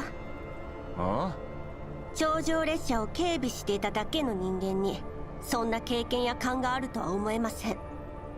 現在の進駐軍には新ソ連軍から編入した者がいると聞きますし。それを聞いてどうする？ Yeah, where are you going with this? 余計な詮索はするな。お前、こっちに来い。 Dimitri glares at the soldier who had interjected just now. Feeling the sergeant's displeasure, the soldier makes the wise decision to shut up, packs the samples he has collected, and follows Dimitri towards the trucks. はあ、やっと行った。また喧嘩に He な may ら as な well く have てよ said かっ I た am redding in a よ。 week or my wife just had a son. My wife just had a son and I'm gonna retire next week. あのおじさんもさ、なんか私たち嫌ってるよね。間違って撃ったからってここまで根に持つ？ It's because he's racist. 気をつけなさい。え？おかしいと思わない？調査隊と合流してから不明勢力からの襲撃が止まった。 That is a little weird, actually.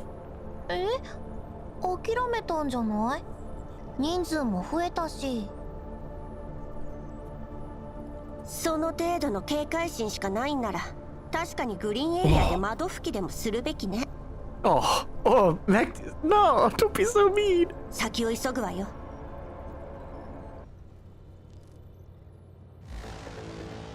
ファーストラブユーユー。私たちの勝利よ。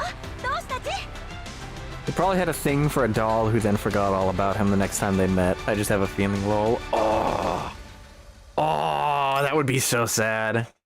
Or she had like a memory wipe or couldn't get some memories back. Like her memory database got corrupted or something. Oh, now you're making me feel bad for him and we don't even, that probably didn't even happen. At night, a well-equipped off-road vehicle quickly pulls away from the purification zone. The emotionless doll in the vehicle accepts a comms request from within a white zone. 進捗はどう？あれはここでのプロセスをとても重視しているの。セクスタンスのように Oh. 彼らを失望させては Oh ダメ。 no. ブルースフィア It's a Gen 3. 承知しております。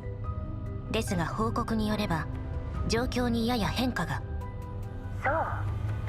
任務エリアの外周に戦術人形が4名出現。二手に分かれ、戦術人形ならいつものように処理すればいいじゃない。 I'm calling her Snowball. That's better. That is a good nickname.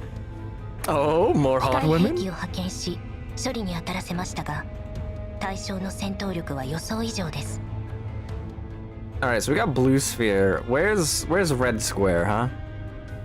それにそれにそのうちの1小隊がロレンの調査部隊より派遣された小隊と接触。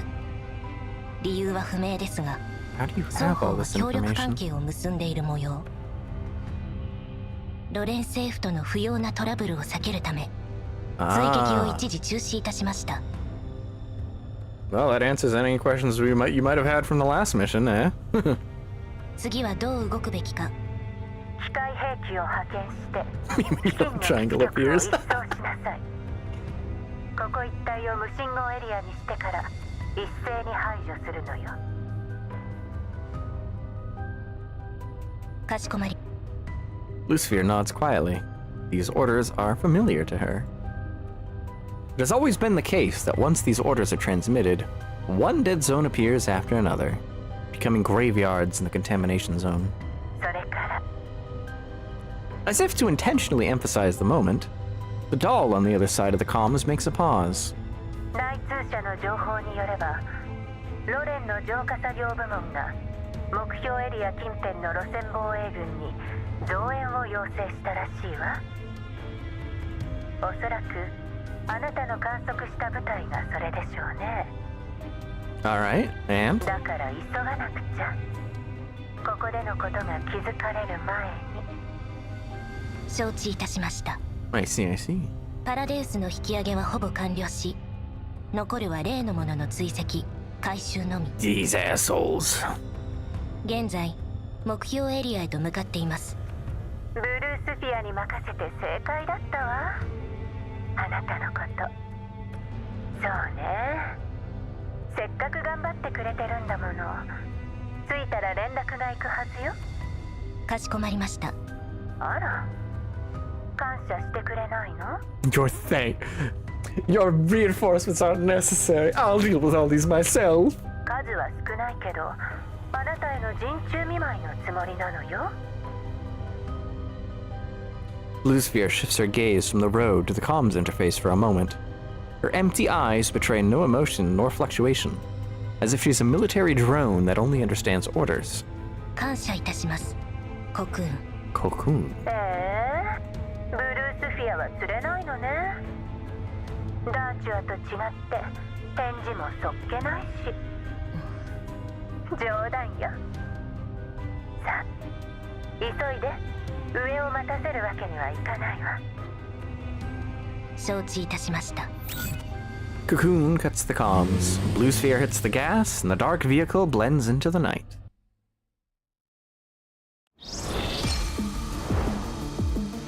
Daru, right?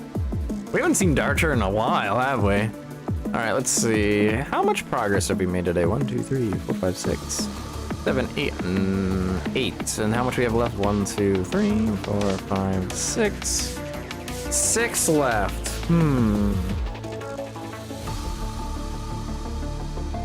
I think we can get this done in one stream, actually. Why are all the evil women hot? Well, obviously, if they're hot, they're not evil, right? Ah, we're back to the main crew, the Elmo squad. Under the setting sun, the Elmo moves forward, still a long distance from its target. Over the years, whenever darkness falls, the past comes rushing back to me uncontrollably. This is why I detest the night. The Mephisto agreement and the unending work of a bounty hunter isolate me best from this world's maelstrom, both in time and space. Despite the hard work and isolation, they are like a calming tranquilizer. They make friends with alcohol, pulling me into slumber. Yet the white nightmare does not fade. It has caught up with me, making it difficult to confront the choices I made in the past.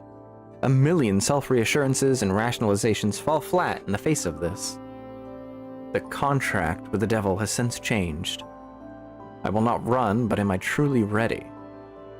The comms terminal interface shows a recent message from Klukai, as well as messages from before, one after another.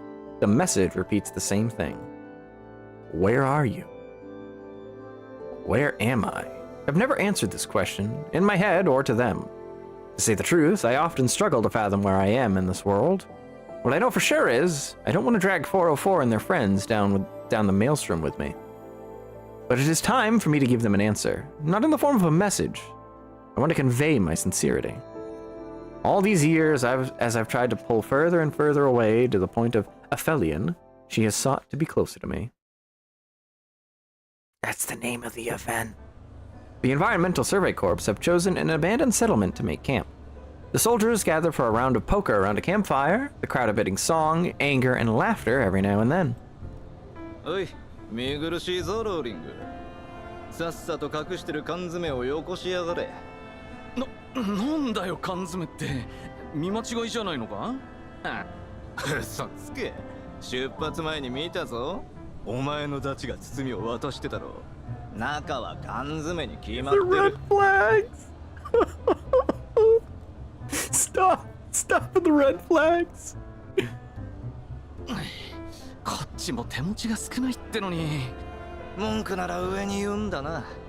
手柄に目がくらんで、次から次へと任務を引き受けやがって。装備や配給もままならんうちに出発させられるんだぞ。総長が普段から物資をかき集めてなけりゃどうなってたことやら。だな。列車の警備だけでもしんどいってのに、今度は大陸間列車建設のための環境調査ときた。先に俺たちの装備と補給を正規部隊レベルに引き上げてからだろう、そこは。やめだやめだ。どうせ上の命令には逆らえん。こうして腐ってるのがせいぜいだ。おい、お前と一緒にするなよ。Fight! Lorraine slaps him hard on the back of the head, and the two of them start to roughhouse with each other. The onlookers start making a din and cheer them on. Compared to the boisterous soldiers, Hyde 404 is rather quiet. Mekti is in sleep mode, again, after being busy for an entire day, while Klukai looks on the buffooning and joking soldiers coldly. Dimitri notices her gaze, returning it with his own, with unfriendliness on his face. 何見てる？まだ見るつもりなら。I'd like to see you try. 右往の衆ね。なんだ。Oh, he's angry. Dimitri straightens up, putting his bottle down. 汚職、賭博、恐喝、任務にも消極的。チンピラと何が違うの？ I doubt he's a certified doll technician. You think so? 急ぎの任務だとか言いながら、キャンプじゃ堂々と休んでるじゃない。極潰しと呼ばないだけ感謝してほしいわ。Wagey. 鉄くずに何がわかるってんだ。いいか、人間はな、不眠不休の無能と違って肝心な時に頭と体が働くよ。休める時に休んでおくもんなんだよ。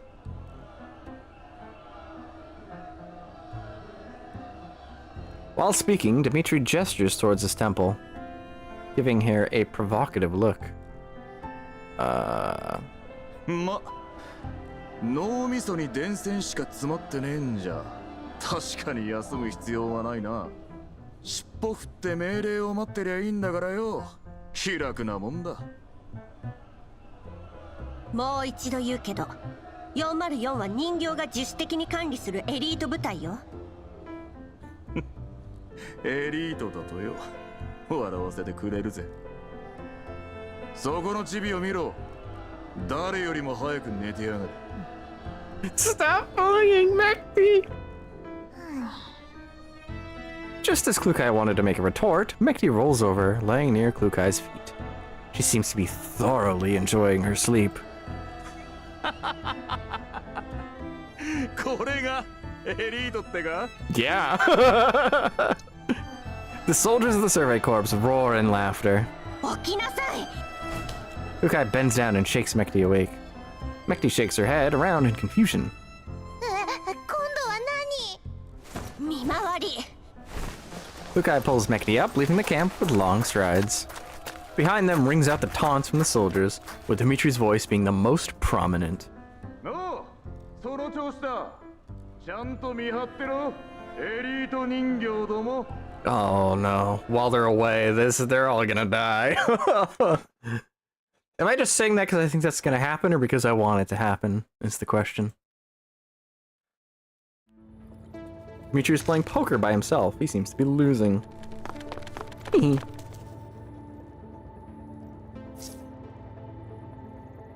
the Elids are sleeping.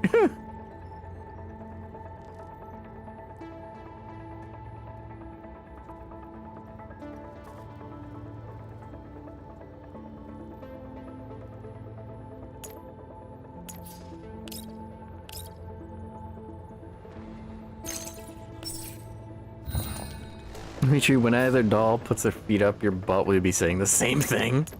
Good question. 今度は引かない。 Yay. もう逃げたりしない。みんなのために。立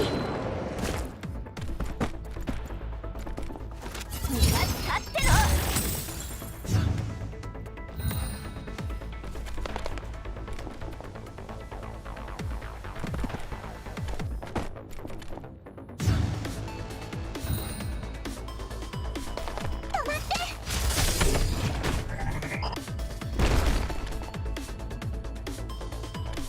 避けないんだよ。怪我しますよ。 Nice job, gang. 準備万端。 Oh, come on. You couldn't just shoot that guy. You have a shotgun. You never use it. 昔みたいに私に感謝するといいわ。 Seriously, I don't think she's used her shotgun a single time this stream.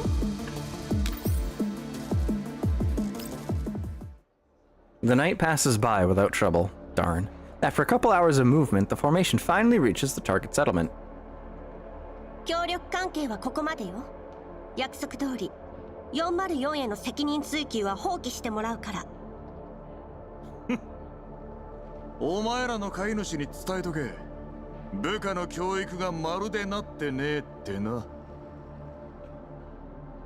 Dimitri waves his hand impatiently before leaving with the soldiers. はあ。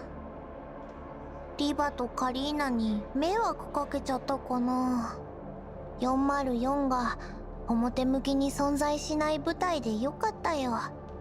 リバは404の一員よ。後始末も仕事のうちでしょ。確かにね。で、これからどうするの？ここの住人からネットワークを借りるわ。はいよ。いってらっしゃい。じゃあ、適当な場所探して寝てるね。昨夜はほとんど寝てないし、今朝も早起きしたから。Seeing Mekti rubbed her eyes and attempt to slip away, Klukai grabs her with haste. You're not going 引 nowhere. っ張らないでよ。ネットワークを借りるのに2人もいらないで。Nope. No お dice. 貸ししたいのは山々なんだけど、私たちのネットワークもここ数日つながらなくなってしまって。We would like to borrow you our network. Well, it's a good thing I know what they mean. 普段から調子は良くなかったんだけどね。多分最近コーラプスストームがよく起きるせいで基地局が壊れたんだと思うの。あなたたちは外部と連絡を取らないの？それがね、ロレンの調査部隊の方々がいらしてて、任務のために半月前からここに駐屯してるのよ。だから最近は部隊の方の通信設備を使わせていただいてるの。Makes sense, makes sense. その駐屯地の場所はわかる？駐屯地なら集落の南西よ。あそこのビル群はもともと無人だから、負傷者と感染者の安置にちょうどよかったんでしょう。感染者？エリットの？ Surely they could have just used lend you our network. Yeah, maybe. English hard. ええ。 The scrawny middle-aged woman tugs at the cloak she wears. Her withered hands fold anxiously. ここ1年でエリットの感染者がまた増えたみたいなの。Oh, Paradeus, you bastards. You're experimenting on these poor people. 発症までの時間もかなり短くなってるし、症状もますます強くなってる。Klukai and Mekti exchange looks. ロレンの調査隊の方々を見るまでは、彼らの多くも感染してるのよ。こんな田舎のやぶ医者よりもよっぽどいいお医者様がついてるはずだけどね。お手上げみたいよ。それで仕方なく重症の感染者を置いていったんだと思うわ。ということは最近ここを離れた人がいるのね。ええ、20人くらいだったかしら。それ以来姿は見てないね。賞金ハンターもこの辺の生き袋が増えたって言ってるし、たとえ生きてたところで奴らと同類になってるでしょうね。My English goodly all days. Yes, yes, yes. 正規の軍人の手にすら負えないなら、私たちもいつまで持つか。She bites her lip, unable to continue the topic. ごめんなさい。Oh, 子供の世話があるから。Godspeed, Yellowzone residence kid. わかったわ。The woman nods and closes the old, worn door. ここらの闇ブローカーの基地局、もろすぎない？本当に全部壊れちゃったの？ Speak like Joseph Joestar in English. Holy shit! Most of his English is just swearing. 来るかい？どうする？ From what I know, at least.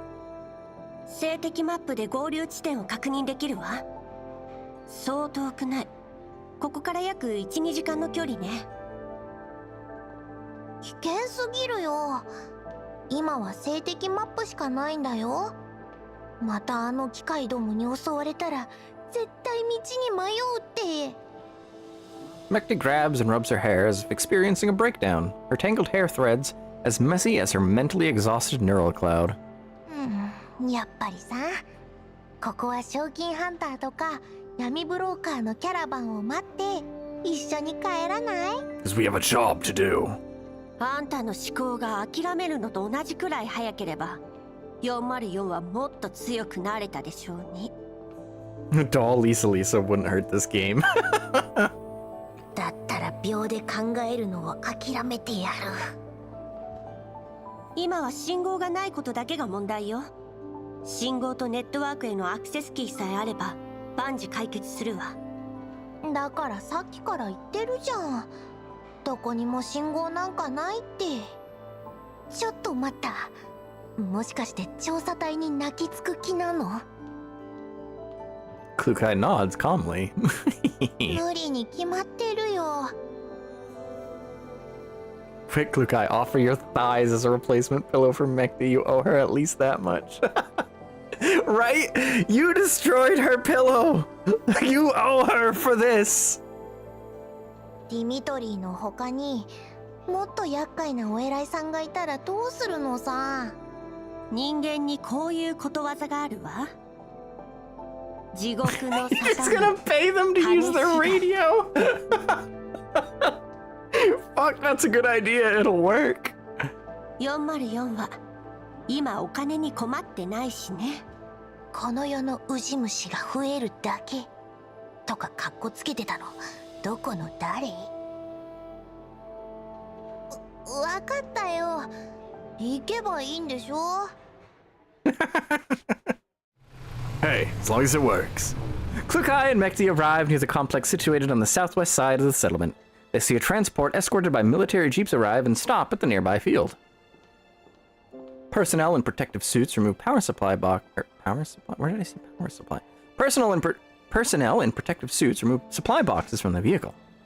Hearing the commotion, medics from the survey corps come out of the complex to meet with them. あれってロレンの輸送車だよね。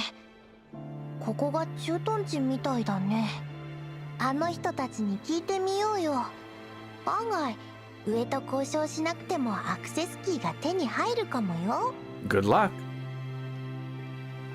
As she speaks, Mekti moves towards the transport, but is dragged into a hiding spot by Klukai.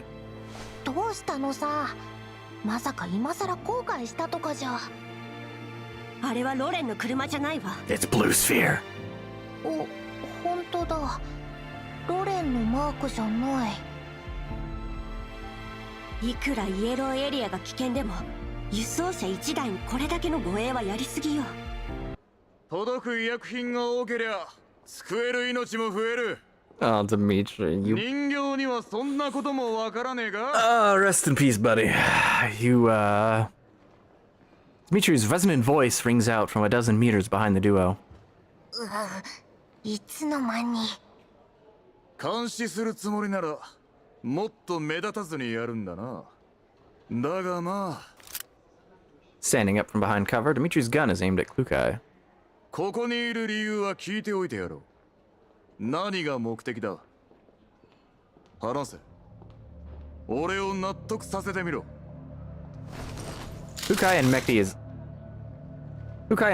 are instantly surrounded by armed soldiers who have popped up from behind walls. They are all aiming at the duo. Klukai gives Mekti a look. They raise their hands to show that they have no intention to fight. Darn it! あんたに用があるの。何？ Dimitri stares at the two dolls, but eventually lowers his weapon. However, he does not order his subordinates to stand down. 俺に何の用だ。私たちは。お前じゃない。チビに言わせろ。 The yawning Mekti is given a rude shock upon hearing those words. With her mouth still open, she quizzingly points at herself with a look of disbelief on her face. そうだ。お前だ。 Seeing that Klukai has given her a nod, Mekti scratches her head in resignation. その。 Mekti explains their situation to Dimitri, then tells him about the request to gain access to communications. Don't mess this up, Mekti. Mekti's got this. We know our Mekti. やっぱりな。護送なんてのは建前だったわけだ。Is that such a bad thing? 人形にしちゃ意外と頭が回るじゃねえ。来るかい。これって褒めてるの？変なやつだな。仲間と連絡を取って合流したいだけよ。ネットワークを貸して。俺たちには関係ねえな。とっとと失せろ。 We're on the same side, Dimmy boy. 費用なら払うわ。でかい口叩きやがって。管理局の関係者だからって値引きできると思うなよ。 Facing Klukai's unyielding attitude, Dimitri lifts an eyebrow and switches to a cantankerous tone. ここは確かに信号が悪い。軍用チャンネルを使うにしても特殊な受信増幅装置が必要だ。設備及びチャンネルの使用料、メンテ費用、デポジット、設備を貸し出すことで被る損害への保証金、それからいくらなの？ Dimitri makes a hand gesture. ぼったくりだよこんなの。闇ブローカーの方が向いてるんじゃ。払えるなら払え。でなければ失せろ。いいわ。It's not just Mekti. A flash of surprise runs across Dimitri's face as well. 口座情報を教えなさい。どうせあんたのプライベート口座だと思うけど。What are you planning, Klukai? You're up to something. 言っておくが、これはロレン正規調査部隊の専用チャンネルだ。やり取りの内容には気をつけろ。怪しい奴との連絡が分かれば直ちに使用権限を剥奪するからな。どんなに怪しかろうが物資の護送すら外部に頼むしかないあんたたちよりマシよ。お前には分からねえぞ。これはな、民間資源の合理的利用ってやつだ。このご時世、どいつもこいつも物資を必要としてる。それにこれは俺たちじゃない、上が決めたことだ。おい、必要な情報を教えてやれ。はっ。 A subordinate beside Dimitri nods, then starts working on the trade. Klukai's communicator rings. 受け取ったわ。 Shortly after, Dimitri's communicator rings as well. After taking a glance at the balance on his account, Dimitri closes the interface irritably. 入金を確認した。必要なもんが手に入ったんならとっとと失せろ。 Pocketing her communicator, the two dolls turn towards the exit of the camp. After leaving the Survey Corps camps, Klukai immediately establishes communications with Andrus and Belka. Belka's voice and projection appears immediately. お姉ちゃん心配したんだよ。すぐ会えると思ったらいきなり連絡がつかなくなるし、もう心配で心配で。連絡がつかないから美容家ずっと心配してたんだよ。だってお姉ちゃんがいないと生きていけないもん。わかったから本題に入るわよ。予定した集落には着いた？うん、なんとか順調とは言えないけど。 Andrus wears an expression of worry, yet she touches her face relaxedly. 私たちも途中から信号が途切れちゃった。出発する前にレールに受信増幅装置を積んでもらったのに。 No mailing wanting rice wine. I know. I was lied to. This event started with mailing, and then that was it. That was the only mailing we got. でも運が良かったの。あれから雪袋や謎の勢力には遭遇しなかったし、日差しや風向き、地形から方向を分析できたおかげで道に迷わずに済んだんだ。集落に着いた後は住民からネットワークを借りたよ。へえ、なかなか様になってきたじゃない。お姉ちゃんに褒められちゃった。超嬉しい。 We need more mailing crying over every minor inconvenience. We do! That's what I'm here for! Yeah, mailing! グルカイ隊長の訓練のおかげだね。それに比べて未熟な誰かさんはバイクの後ろでギャーギャー騒ぐだけ。 Stop bullying Mekti. She's doing her best. Mekti has taken the opportunity to switch to sleeping mode at an unbelievable speed while they were talking. Watching the unambitious Mekti, Klukai lets out a sigh. 朝から晩まで寝てばっかり。 Same, to be honest. 今はゆっくり休ませてあげて。こいつ甘やかすとますます図に乗るわよ。 After placing a makeshift pillow of clothes under Mekti's head, Klukai ultimately allows her to continue her slumber. See, she cares. アンドリス、ビオカ、今送った座標まですぐに来て。ここの調査隊の様子がおかしいの。辺りの環境変化やパラデウスの行動と何か関係があるかもしれない。私とミスティはこのまま調査を続けるわ。それとこれについて調べておいて。 Klukai sends over footage and images she had taken over to Andrus.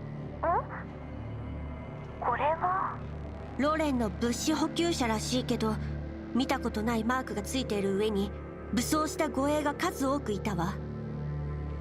このエリアの異変と何か関係があるんだね。今はまだ何とも。でも用心するに越したことはないわ。分かった。通信状況を維持。何かあったらすぐに連絡して。了解。 After ending the communication, Klukai finally has some time to herself. She opens her message interface. As expected, there is no message from that particular person. Klukai understands that she would definitely hear about it if they had met an end, so... If they don't respond, they are safe. With this line of thought, Klukai pockets her communicator.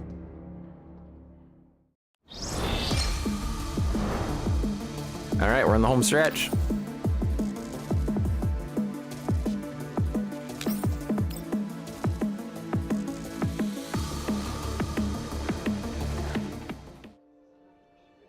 With Andrus's information, Klukai can confirm that the underground brokers network used by 404 was completely down, so she decides to contact Dier for an arrangement.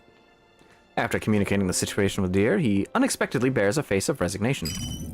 闇ブローカーのネットワークが完全に死んだか。ああ、ジャミングについてはアンドリスから聞いた。それでどう解決するの？ Nothing. 今まで404が汚染エリアで使ってたのは闇ブローカーの提供したネットワークだ。俺の専門は人形整備、基地局の修理じゃない。 Oh, is this how you get sent out to... Yeah, okay, I'm following, I'm following. しかも奴らの建てた基地局は長年ほったらかされたままだ。俺に何ができるってんだ。なんです。そんな怖い顔で睨むなよ。俺がどうとかよりもそもそも今回の目的地がレッドエリアに近すぎるんだ。環境が悪けりゃ往来も少ない、人がいなけりゃ収入もない。闇ブローカーがメンテを怠るのは当然だ。 You could have probably figured that out beforehand, though. だったら Maybe. 奴らに修理させなさいよ。 Yeah. You tell him! とっくにそうしてるよ。 Oh. あいつらの性格はわかるだろ。修理依頼の返事に1ヶ月、修理に取り掛かるまでさらに1ヶ月。料金の上乗せ、それが技術サポートで解決できないか、もう一度交渉してみるよ。先に言っとくけど、いつ復旧できるかは誰にもわからないからな。それまでは調査隊のネットワークでも使っとけ。 The thought of having to continue cooperating with those soldiers irritates Klukai. At this moment, a comms request from Andros appears in her visual interface. とにかくどんな手を使ってでもネットワークを回復させるのよ。闇ブローカーが私に会いたいのなら話は別だけど。Yeah! おお、怖っ。悪いけど用事があるから。 Klukai switches over to Andros' comm request. The sounds of gunfire and the roars of Elids can be heard through the comms. 隊長、息袋が大量に出現したの。応援をお願い。お姉ちゃん助けて。ハンドリスの運転でも潰しきれないよ。了解。進路はそのまま。位置情報の共有を怠らないで。私たちが到着するまでできるだけ戦闘は避けなさい。了解。了解。 After confirming their coordinates, Klukai secures the sleeping Mekti on the motorbike's backseat before hitting the gas. She doesn't even wake her up. Driving on the open wilds, the bumpy ride finally managed to wake up Mekti.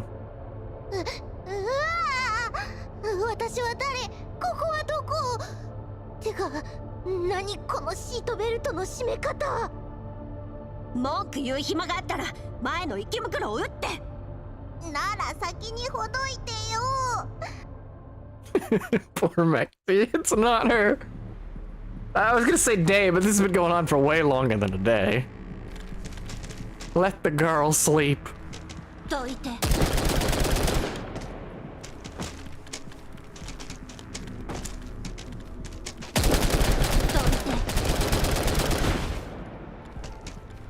Thank God they're just standing there.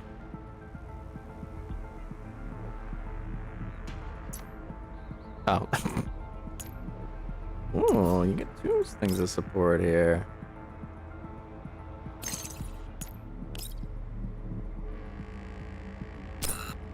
Oh.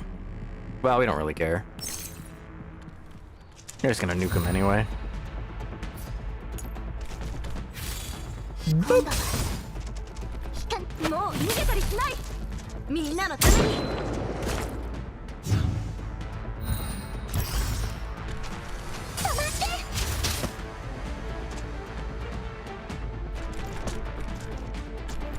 Genshin is about to release a cow that eats a lot and kills foes with a butt slam.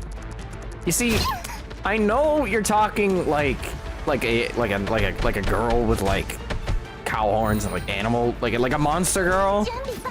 But I really like the idea of just a literal cow that just butt slams things. I like that a lot better, actually. She's a luchadora, that's why. That's actually kind of cool, though.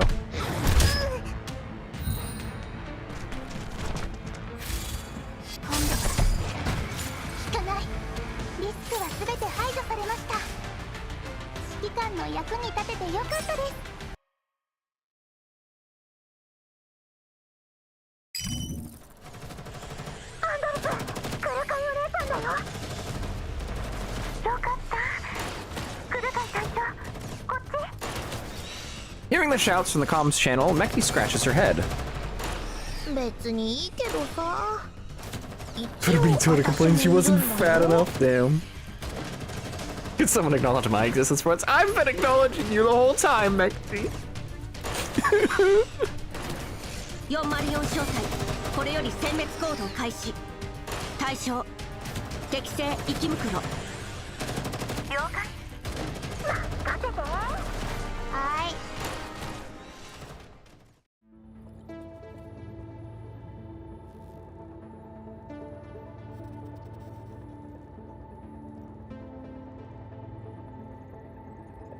Well, is it even worth deploying the support? Is it gonna do anything? No.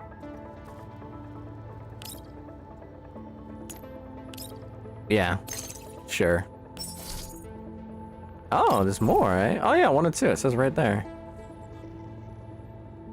I have no need for anything else though, so let's just start. You're overleveled? You don't say! Lotta could do this entire mission by herself. Oh, look at that, she did the entire mission by herself. My support only damaged her!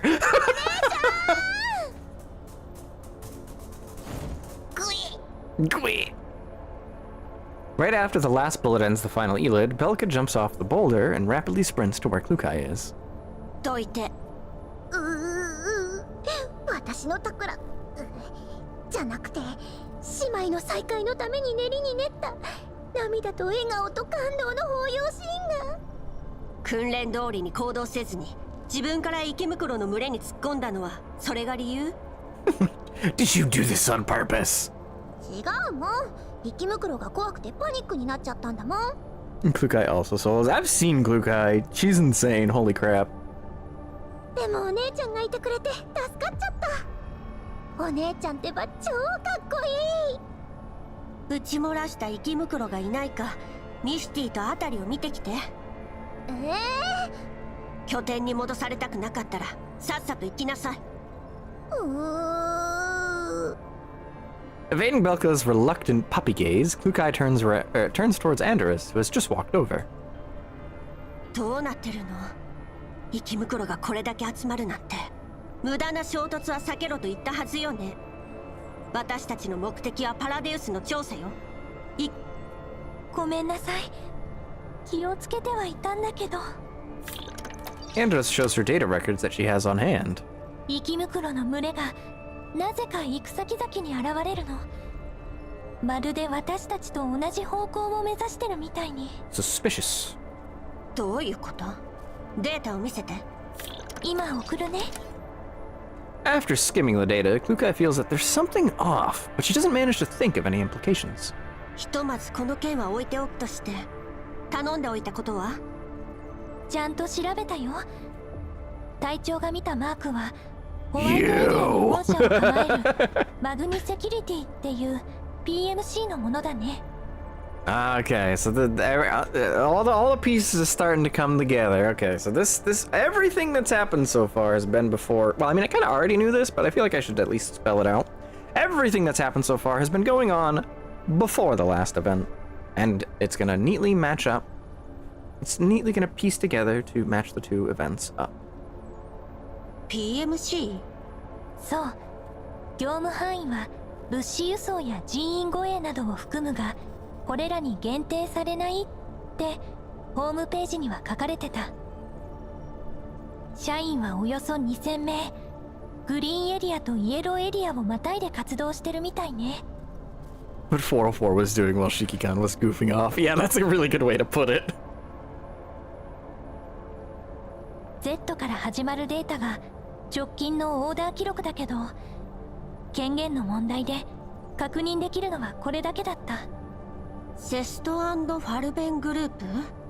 これが主な取引先なの？オーダーの 85% 以上を占めてるわね。私も気になってこのグループに関する情報を集めてみたの。続けて。Witnessing the affirmation of her initial speculation, Andorus organizes her thoughts and continues. セシュト&ファルベン。ドイツとフランスによる大手医療科学グループ。Pharmaceuticals! 一部の業務はロレンのいくつかの部署ともつながってるね。普段の輸送業務は基本的にはマグニセキュリティに任せっきりみたい。That seems normal enough. 今時 PMC なんて珍しくもないし、マグニセキュリティより大きい企業も少なくない。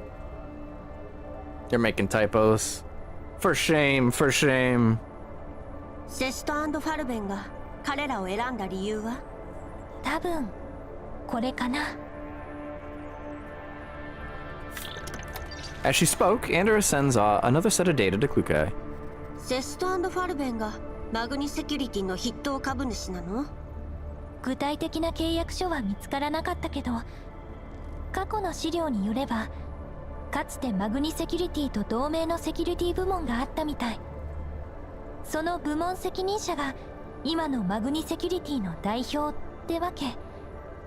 マグニセキュリティそのものもグループ専属の嫌いがあるね。子会社化したのね。道理でつながりが深いわけだわ。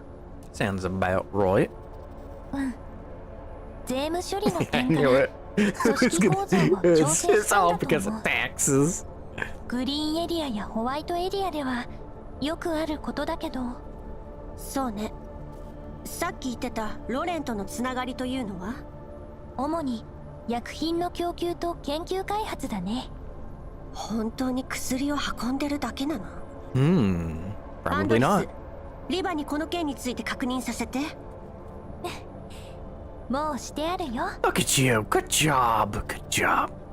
リバが手にした情報によると、確かにロレン中央政府の派遣した環境調査隊が数日前に特効薬を注文しているみたい。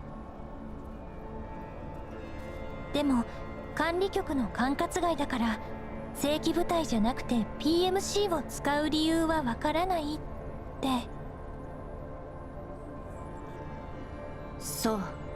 以上が現時点で収集できる全ての情報だよ。私じゃ初歩的な判断でしか選別できないから、全部の資料をセカンダリレベルに共有しておくね。後でもう一度確認してみて。どうかした？短時間で集めた情報の量も質も Yeah, 以 for 前よ real. り格段に上がってるじゃない。 You figured all that out in like however they couldn't have been that much time. ちゃんと段取りを踏むようになったし、少しずつだけど情報への判断力 Was she the one that was driving as well that whole time? Lukai turns her head after noticing Andorra's smile. 合格ってことにしてあげる。これからも頑張ります。みんなに追いつけたら隊長にも喜んでもらえるかな。調子に乗らないで。はーい。 A thought hits Klukai just as they end the topic of conversation. 美容か？はいはい。お姉ちゃん呼んだ？ Hearing Klukai's voice, the patrolling Belka rushes back. あそこの寝ぼすけを叩き起こして、そろそろ行くわよ。Oh, but the rocks are so warm, Klukai. They're the perfect resting spot. You don't understand. オッケー。任せて。Klukai looks towards Andorra as Belka runs off. ミシティは私が連れて行くわ。あんたは美容家をよろしく。それと民謡のはここじゃ不安定だから、あんたたちも調査隊の軍用チャンネルを使って。 They simply rock. G11 stop being a lizard, but rock warm. わかった。あ、隊長。どうしたの？風速と放射線量が変化してる。多分またコーラプスストームが来るよ。We just had one. わかったわ。寄り道せずに集落に戻るわよ。Don't waste time on the road. Don't tell her that. She's gonna speed the whole way. 当然の That girl's got a lead foot right 残 there. 念ですが、あなたはここまでです。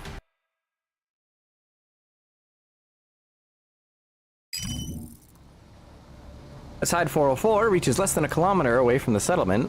Andorra's voice comes up from level 2. クルカイ隊長、身元不明な救難信号と通信要請を受け取ったよ。 That would be the medical research. Was it the medical research team? That would be the research team from the last time. IP アドレスからして同じネットワークを使用しているようだけど。 Yeah. 了解。こっちに繋いで。 Upon accepting the comms request, a familiar booming male voice rings out from within the sea of noise. Oh.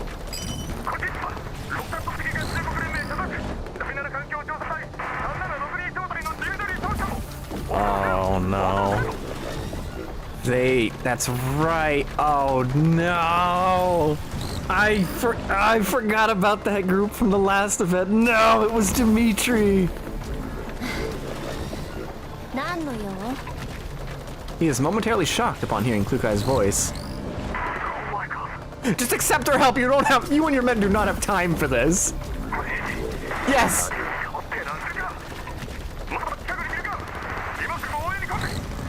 協力関係は終了 Oh, したはずだけど。 He's no.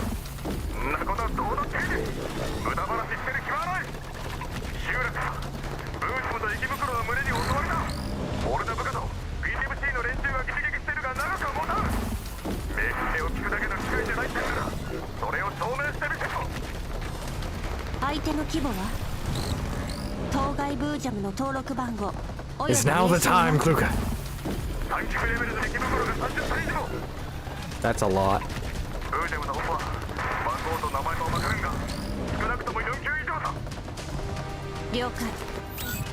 As she cleanly cuts the comms, Klukai issues an order through level 2 to all of Hyde 404. 第一小隊全隊員に次ぐ。現在の進路を保ったまま加速。私とミスティは1分後に目標と接触する予定。アンドリスとビオートは後方から援護。了解。オッケー。何？また戦うのWake up, Mekti! It's time to fight! ブージャム。ブージャム？それって超やばいじゃん。戦況に応じてプラン B に切り替えるから準備しておきなさい。またあれやるの？隊長、戦場が見えたよ。 One does not need Andorus to see that the intense gunfire and screams that signal a fierce upcoming battle. The armed forces and mechs surround a single large boojum. Their rifle rounds do not seem to do any real damage against its hardened skin. The storm throws up yellow sand, making the small buildings of the settlement in the distance seem even more dilapidated and brittle. The boojum waves its thick and sturdy limbs around, toppling over a heavy jeep with ease. The men in the jeep, who have no time to escape, are buried for eternal sleep in this dangerous wilderness before they can even scream. ちょっと、このブージャム強すぎない？無理。来るかい？やっぱり逃げよう。 Lukai takes a deep breath, getting ready to press the button. However, she's a little hesitant. 待って、隊長。何？現在収集した戦場データによれば、ミスティー。 Andorus's voice once again stutters, the amount and complexity of battlefield information almost overwhelming her to the point of crashing. But line after line of battle intel continues to successfully be transmitted to Klukai through level 2.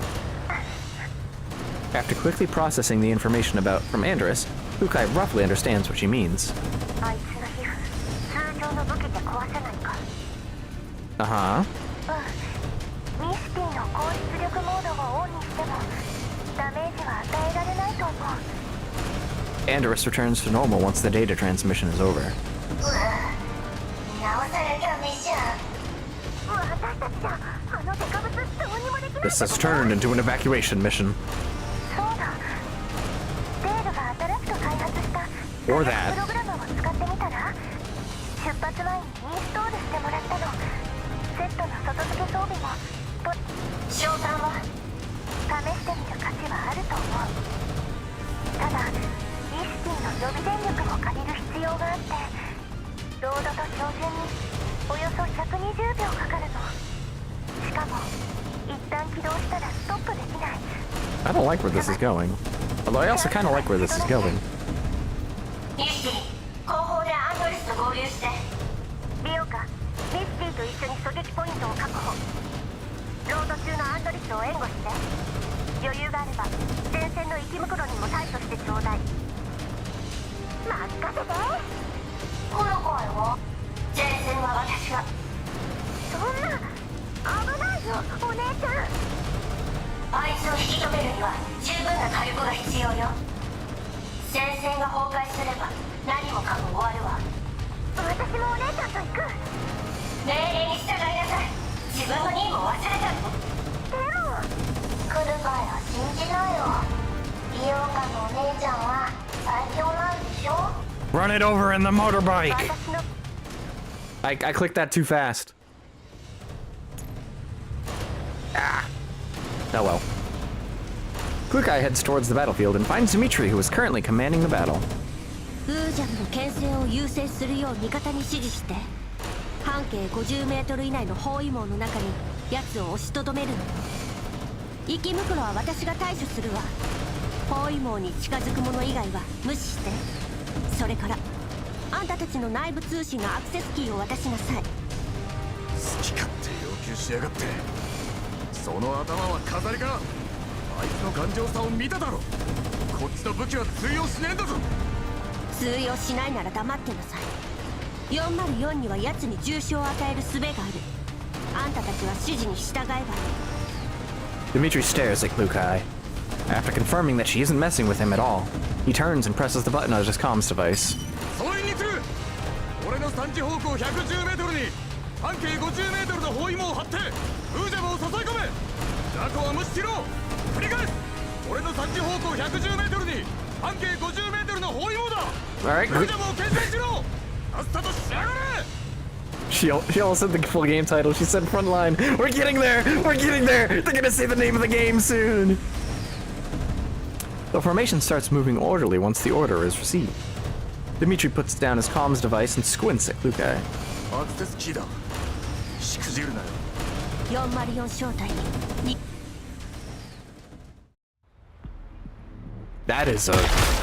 That's a deer. Actually, given its size, that's more like a moose.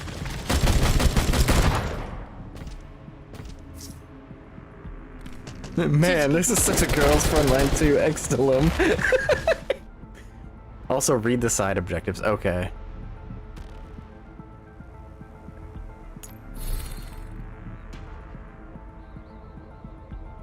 That seems fine. Before autoing. At least 2 enemy units in the first turn. Within the first 2 turns, lose no more than 1. Wait until turn 3. Oh, I get it. Don't kill this thing before enemies can spawn. Okay. I get it. I get it.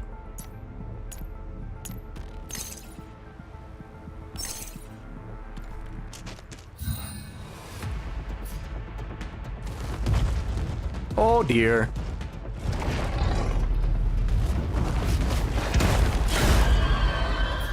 I like the design though.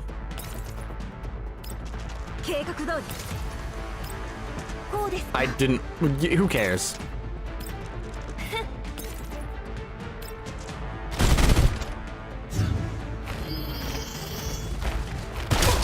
Yeah, you're fine.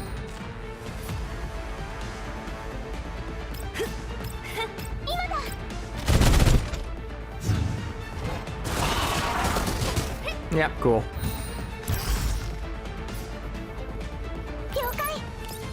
Alright, good job, team. Alright, go crazy.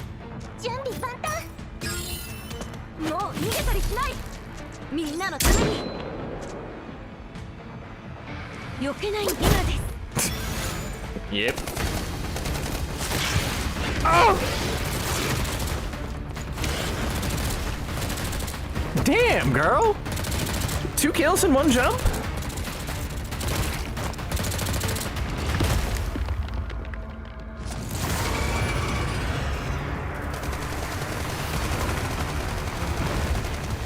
Oh!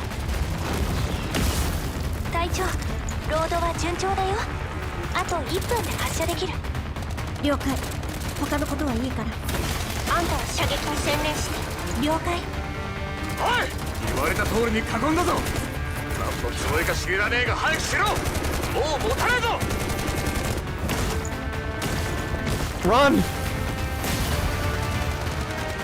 That was definitely the dude from the cutscene. He was 2 weeks away from retirement!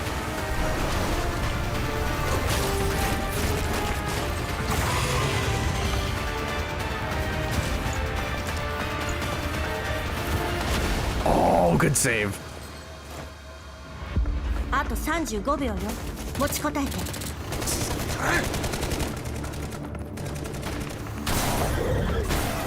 30。25。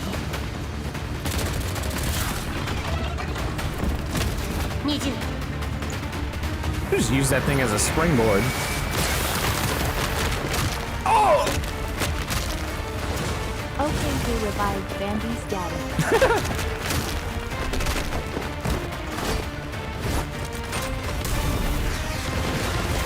フルカイ隊長、あと15秒。13秒。お願い。12、11、10、9。 Bottomless mag sheet. Yeah, right?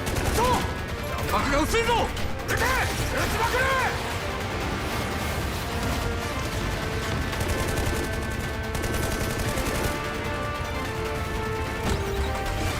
Oh, it's you assholes. 5秒前。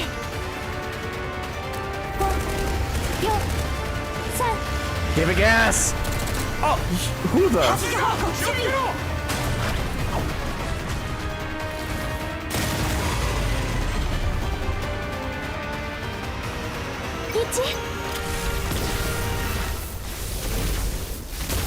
Nice shot!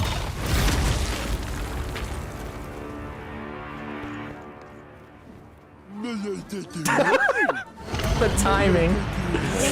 18_gaming7 for follow. You've got the job. It's not dead, but it's not coming back anytime soon. Oh, we're gonna just go after it? Alright.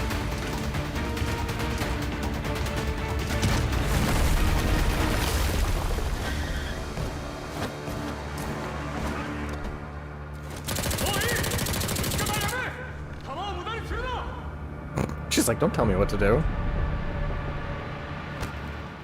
Thanks for the follow, by the way. 負傷者は駐屯地で治療を受けてこい。他は戦場清掃。死傷者を統計しろ。修理可能な機械も回収しておけ。 And find that one asshole. それとマグニの責任者を呼んでこい。 Is this Yeah. Monster Hunter but with more waifus? No, you're thinking of God Eater. You're thinking of God Eater. Dimitri viciously kicks a broken machine near his feet after silencing his comms. 何が PMC だ。何がマグニセキュリティだ。クソの役にも立たねえ。 Dimitri, what the fuck? As reliable and secure as a babushka's leaking ass. On the other hand, Hyde 404's 3 other members rush over under orders from Kukai. 惜しかったね。もうちょっとだったのに。 He's right though. I know, right? 人間たちがヘマしなければ、今頃あのブージャムも死んでたでしょ。クルカイ隊長。You did a good job. Given the circumstances, that was an amazing shot. Were it a real deer, that would have been right in the heart. あんたのせいじゃないわ。でもやっぱり悔しい。あのブージャム、もう襲ってこないといいけど。 Andrus looks worriedly in the direction the Boojum escaped. アンドリスのあれ、すごい威力だったね。Dude, やつ、結構バイオレンスなのかも。 everyone, if given the opportunity, would make a railgun, right? Who wouldn't? Shit's ミス cool. ティ、ビオカ、あんたたちは先に集落に戻って待機。アンドリス、さっきの爆発の原因を調べて。 Looking at a bunch of Survey Corps soldiers gathering around a chunk of the Boojum's torso, Klukai puts her gun away. あっちの様子を見てくるわ。 Imagine your energy bills, though. Listen, a little bit of energy is a small price to pay for world domination. いや間違いないだろう。さっき総長にも伝えたからもうじき来るはずだ。 Oh, you survived. Good job. I wouldn't make a railgun, I would do something more powerful. I'd piss on the moon!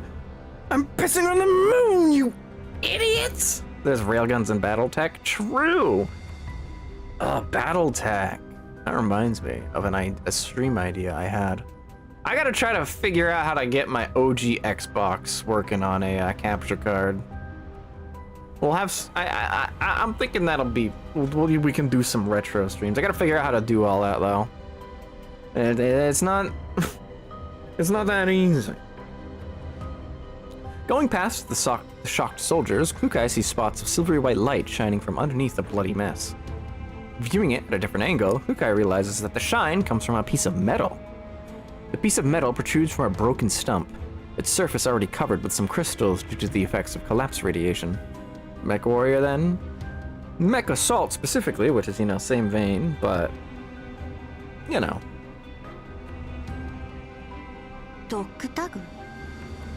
Klukai attempts to come closer for confirmation, but Dmitri, who has rushed over upon hearing the news, picks it up immediately upon seeing it. Dmitri swipes off the residue on his protective suit, then looks at the words carved on the piece of metal for 2 seconds before keeping it. The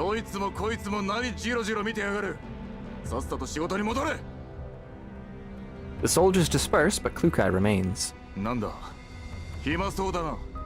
ローレンのタグね。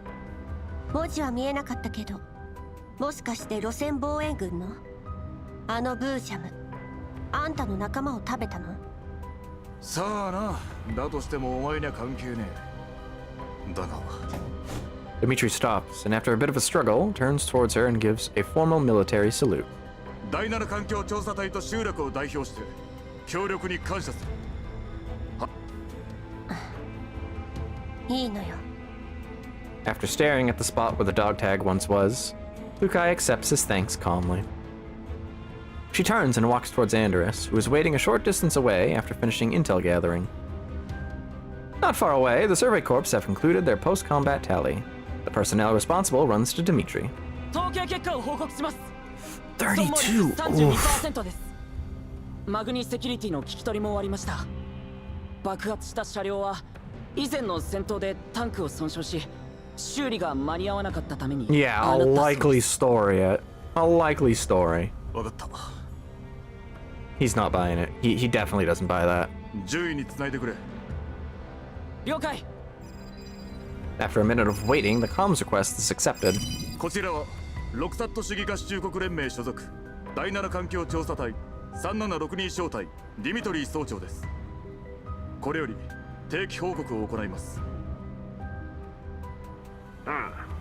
どうだ。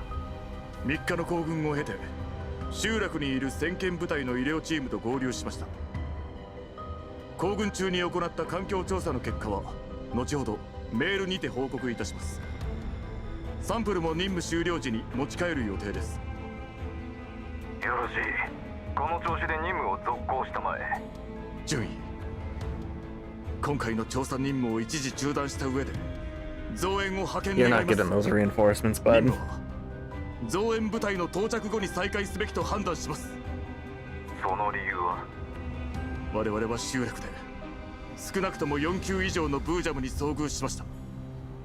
名称及び番号は識別できず、その体の一部から MIA とされていた兵士のタグが見つかっています。 MIA, eh? ドッグタグが見つかったということは、彼らはもう。 Dmitri falls silent but grits his teeth and pushes on to complete the sentence. すでに。 The comms channel falls into a moment of silence. 上層部に報告時、増援を要請しよう。だが、任務は続けてもらいたい。今の我々では4級のブージャムには対抗できません。今回だって10人以上が死んだんですよ。残った者だけでは任務など遂行できません。これじゃいたずらに兵を死なせるだけだ。 Noticing he has lost control of his emotions, Dmitri steadies himself. 申し訳。つまりそのより強力な増援がなければ任務は遂行できません。でなければ。君の心中を察するよ、ディミトリー総長。だが大陸間列車の敷設を遅らせるわけにはいかない。ルートが変更されて以来、新たなプランの制定が急務となっている。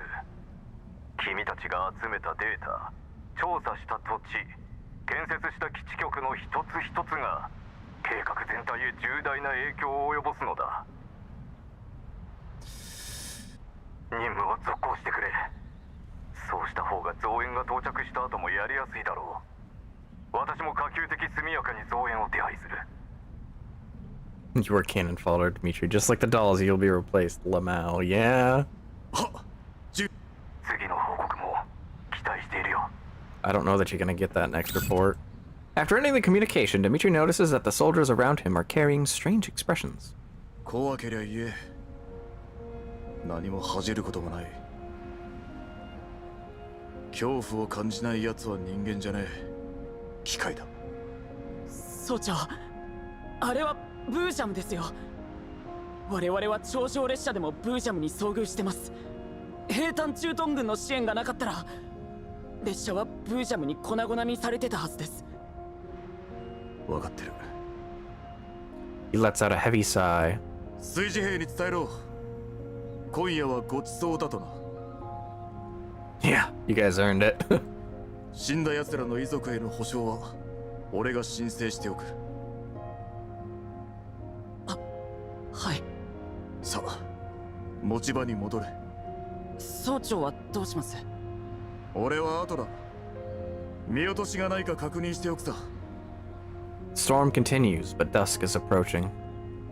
As the setting sun paints a deep red over this broken, desolate land, Dimitri squeezes the found dog tags. Despite being isolated by the thick protective suit, he can almost feel the hardness and lifeless cold that belongs only to metal. For a long time, he simply looks towards the wilderness in front of him without speaking a single word. The wilds respond only with the sound of boundless wind. Dimitri hesitates for a moment, and without regard for anything at all, he yanks off his protective mask and spits hard on the ground. 最悪の気分だぜ。当然の結果ですね。残念ですが、あなたはここまでです。 Oh, was that the last one? I think that might have been the last one. That would be a pretty good ending point. It's not. There's one more. Last one, baby. Hyde 404 is temporarily camping out in the abandoned dwellings of the settlement. Klukai contacts Leva to report on their progress. Okay.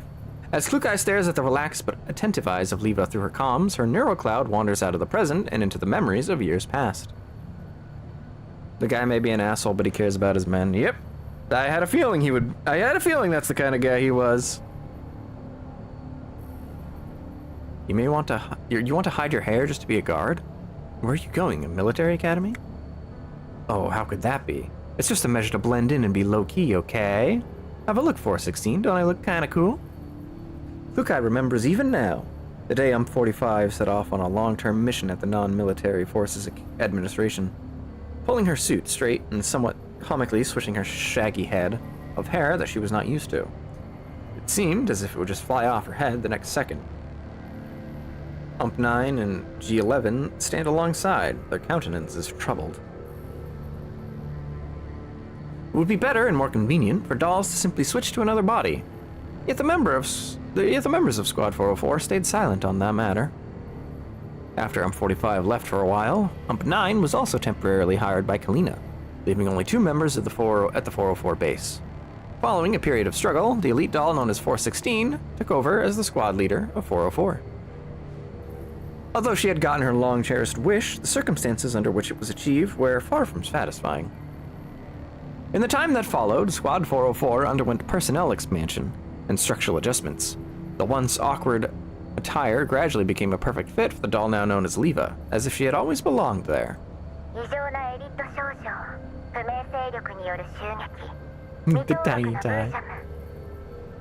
At first, Klukai felt disturbed and annoyed every time she saw Leva in her suit. But as time went on, Leva proved to her that UMP-45 had never left 404.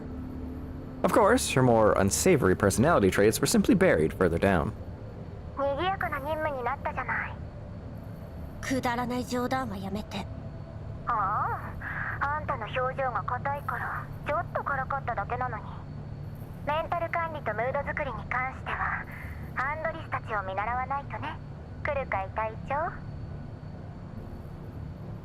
あれは管理じゃなくて怠慢よ。 So these dolls have actual living growing hair, as in some features stopping the hair from falling out? So it would seem. Klukai looks towards the other 3 members of the team with no pleasure on her face. Mekdi, having received her new travel kit, is fast asleep. Yes! Andoris is maintaining her beloved gun, while Belka is holding her communicator, watching it intently. 任務に進展がないっていうのに、揃いも揃ってのんきなこと。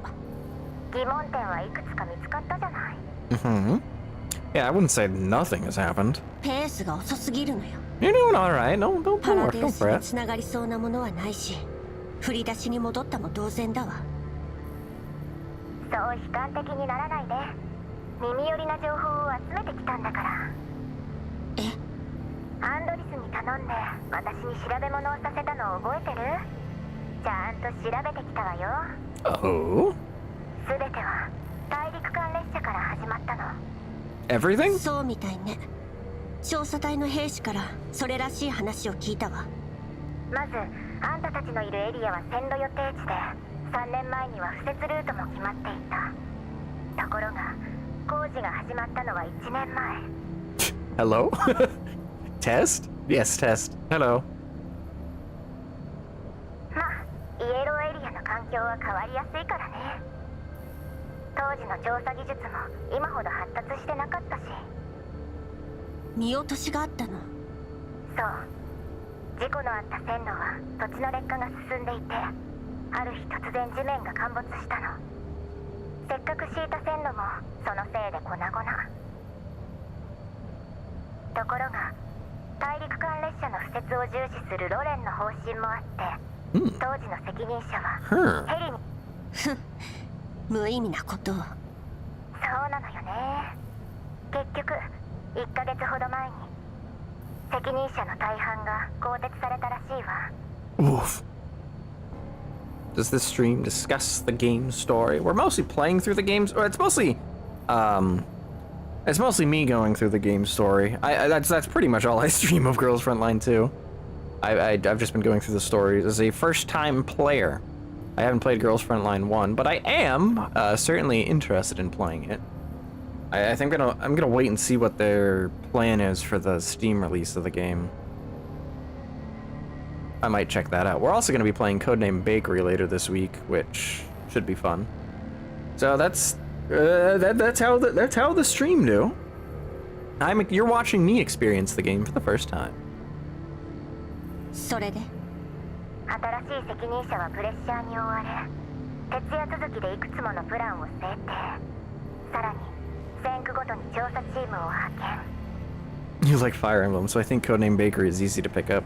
Yeah, I imagine I'll like the gameplay too. Which is also, not gonna lie, part of the reason why I've been interested in it. They've said so like a while ago now. Yeah, I remember hearing about that. I'm definitely interested in the... I think they said specifically Steam release, but... specifics. でも環境調査隊はスケジュールがいっぱいで、短期間にこれだけの任務はとても処理できない。そこで敷設予定地付近の軍人が一時的に調査隊へ編入されることになったってわけ。 Where's the character's face? Oh, Angie? She's hidden because normally she'd be sitting around here, but as you can see, that kind of covers the text. So we gotta hide a little bit today. Otherwise we miss the dialogue. You know how it is. あんたたちが出会った舞台もその口でしょうね。そうね。でもパラデウスと何の関係が？ Yeah, that's the million-dollar question. Exactly what is Paradeus doing in all this? Where the hell are they? They've been too quiet this entire event. おやおや、相変わらず頭が固いのね、来る会は。あんたこそまともに話もできないの？知ってるわよね。最近ここの調査隊から異常感染者と行方不明者が出てるってこと。エリア内の放射線量も異常に高くなっているわ。当たり前でしょ。でもパラデウスとは関係ないじゃない。Directly, no, but very indirectly. It's like, you know they're here. They're somewhere. They're 調査隊員の watching. 失踪はあの正体不明のブージャムが元凶でしょうね。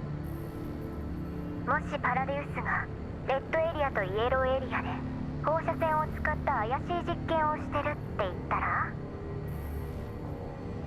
Go on. それでも偶然だって言い切れる？私の考えなんてどうでもいいわ。あんたの方こそ結局推測の域を出ないじゃない。Have you read the story of this game? Did you also read the previous game, like Frontline 1? No, not yet. I'm interested, but I'm currently waiting to see if what they're gonna do with the PC port of the game and if that will be accessible to me. Because if it is, I'm definitely gonna check it out. Otherwise, I'll have to get the story elsewhere, and it probably won't be on stream because I don't know how I can make that interesting. It's basically reading and watching. It's basically reading documents that the community has made, and maybe like watching cutscenes. I don't know how interesting I can make that. そりゃそうよ。実際に現地で調査してるのは来る会だもんね。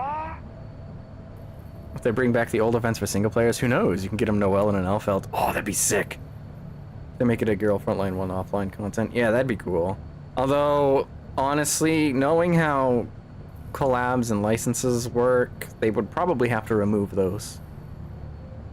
Because they would otherwise have to, I'm pretty sure they'd have to otherwise renew the contract, basically. So they'd have to pay to keep them. I think. できれば。あんたね、全く使えない情報とゴミみたいなネットワークを提供したのが誰なのか忘れたとは言わせないわよ。I'm surprised they even had a Josh and collab. Honestly, I need to actually look that up. I'm looking that up right now. All right, phone. I need to see the girls Frontline Josh and collab. Because that sounds awesome. I love Joshin. Oh my god, this is sick! I'm so upset I missed this. What do you mean Yurine has a minigun? What the hell? That's awesome!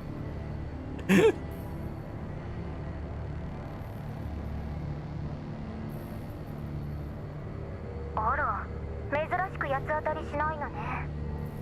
バカバカしい。The guy brings the topic back on track after thinking for a bit. Thank you, because I got distracted. アクシデントの連続で武器と物資が予想以上に消耗してるわ。この環境と不明勢力の脅威がある限り、どんなリスクに直面するか分かったもんじゃない。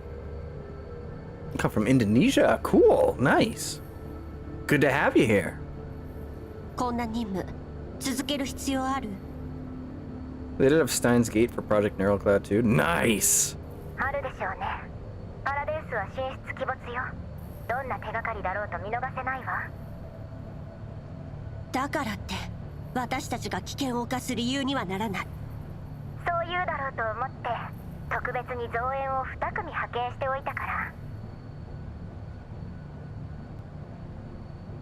You're married, Kurisu. ちなみに来る会もよーく知ってる人たちよ。知ってる人たち？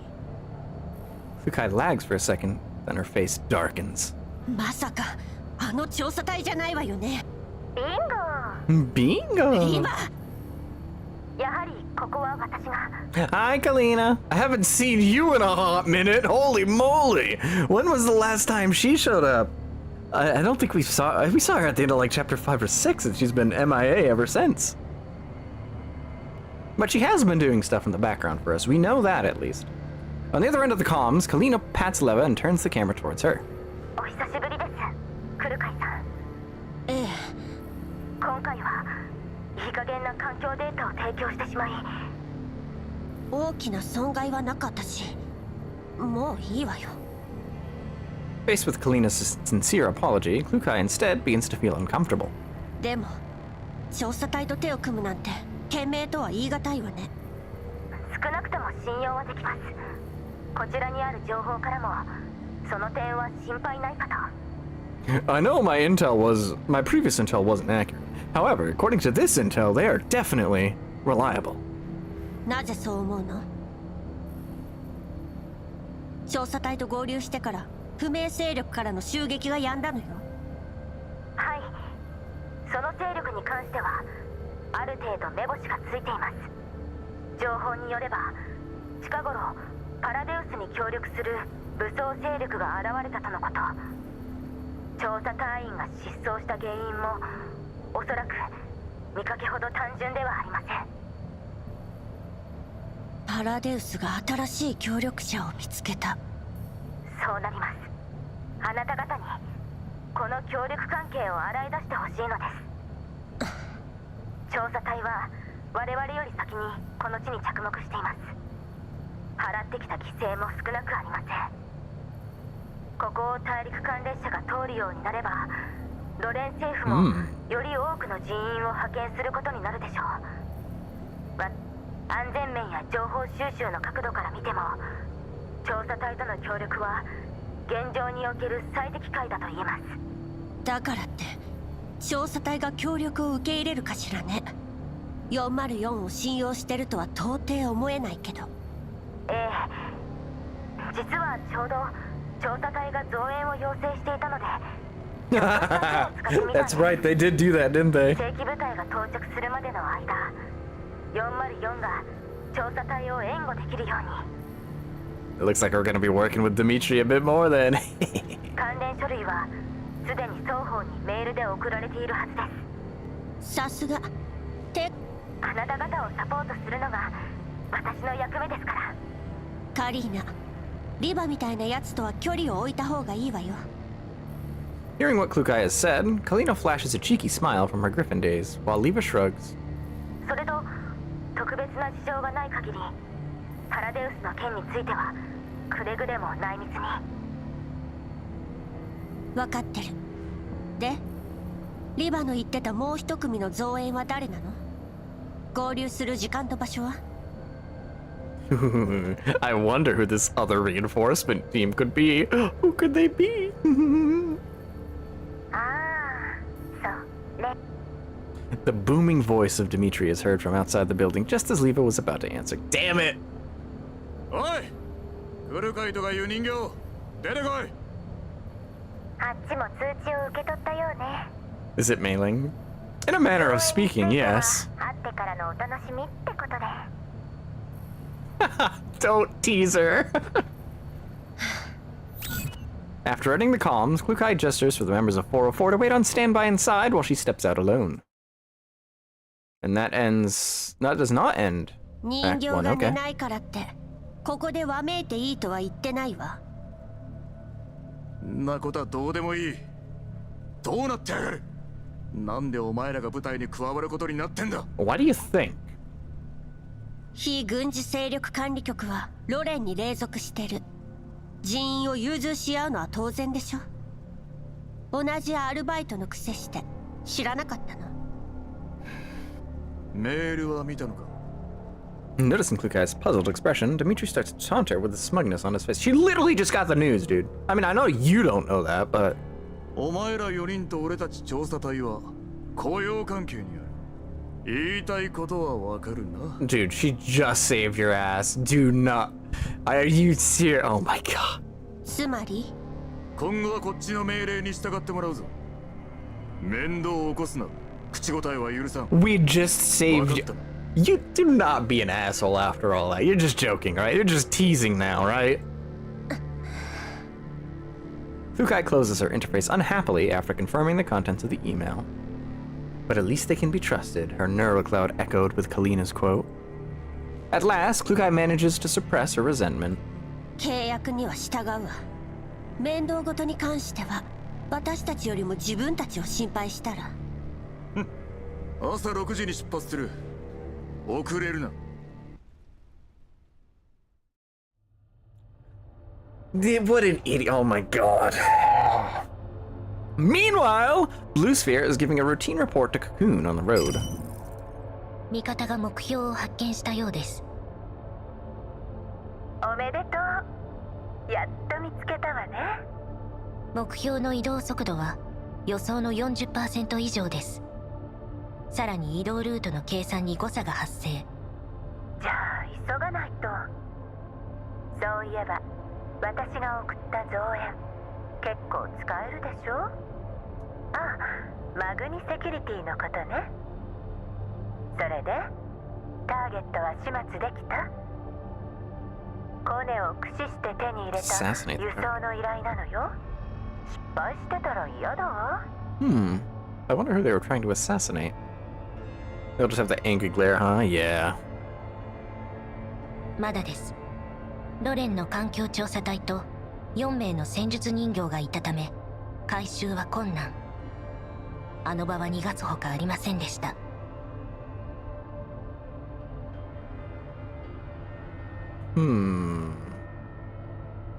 すでに追っ手を手配しています。必ずやブージャムを殲滅し、例のものを回収してご覧に入れましょう。I thought she was talking about the Boojum. That's interesting. はあ、工事魔王子ね。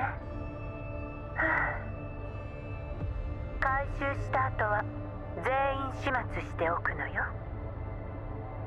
私の可愛い戦場相当部隊隊長。かしこまりました。基地局の破壊は順調に進んでいます。ほどなくして敵は一切の連絡手段を失うでしょう。彼らの装備に特筆すべきところはありません。マグニセキュリティの武装部隊でもたやすく排除できます。用心するに越したことはないわ。今の事態だって油断したせいでこうなったんでしょ。人間は面白い生き物よ。追い込めば追い込むほど彼らは強くなる。肝心なところで喉を噛み砕かれないよう気をつけなさい。承知いたしました。用心してまいります。それじゃ切るわね。ああ、早く次の子に連絡しないと。Other little friend? Hello? ダーチャーもブルースフィア Darcher. What is Darcher up to these days, I wonder? And that's part 1. Alright, cool beans, cool beans. Well, I think that's gonna conclude stream today. We use Darcher when we have our own Darcher. I forgot about you, hi! Hello, cat. That's gonna conclude stream today. We actually were able to get it done in one stream. Close to 3 hours, yep, but just under. That's good, that's good. We'll pick this up. Parrot and Klukai works really nicely. Oh, I can imagine the AoE. That's a lot of AoE. Let's see, part 2, 16 days left. Whoa, 16 days. Yeah, we got some time. I will probably,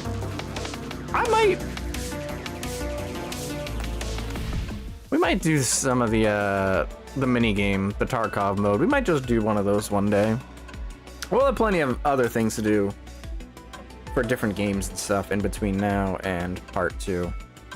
So, as you know, let me just real quick, just boom, there you go. As usual, if you enjoyed hanging out, be sure to like the video, subscribe. We'll be doing more of this later in general. I was gonna say later in the week, but then I remembered we have we're just doing Project Bakery on Friday, which is technically more of the same, but also it's different. And we also got a collab with the gang. We're doing that on Thursday this week. I didn't enjoy hanging out. Well, that's your problem, Stern. Gosh. More Girls Face Frontline 2 later, and yeah, and stuff. I'll catch you all next time. Bakery Gang rise up. Bakery Gang! I'm excited. I don't know how long that game is. We're probably gonna be playing it for a while. But it looks like it'll be fun. I'll catch you around. I'll see you next time. Peace. Very long? Oh boy.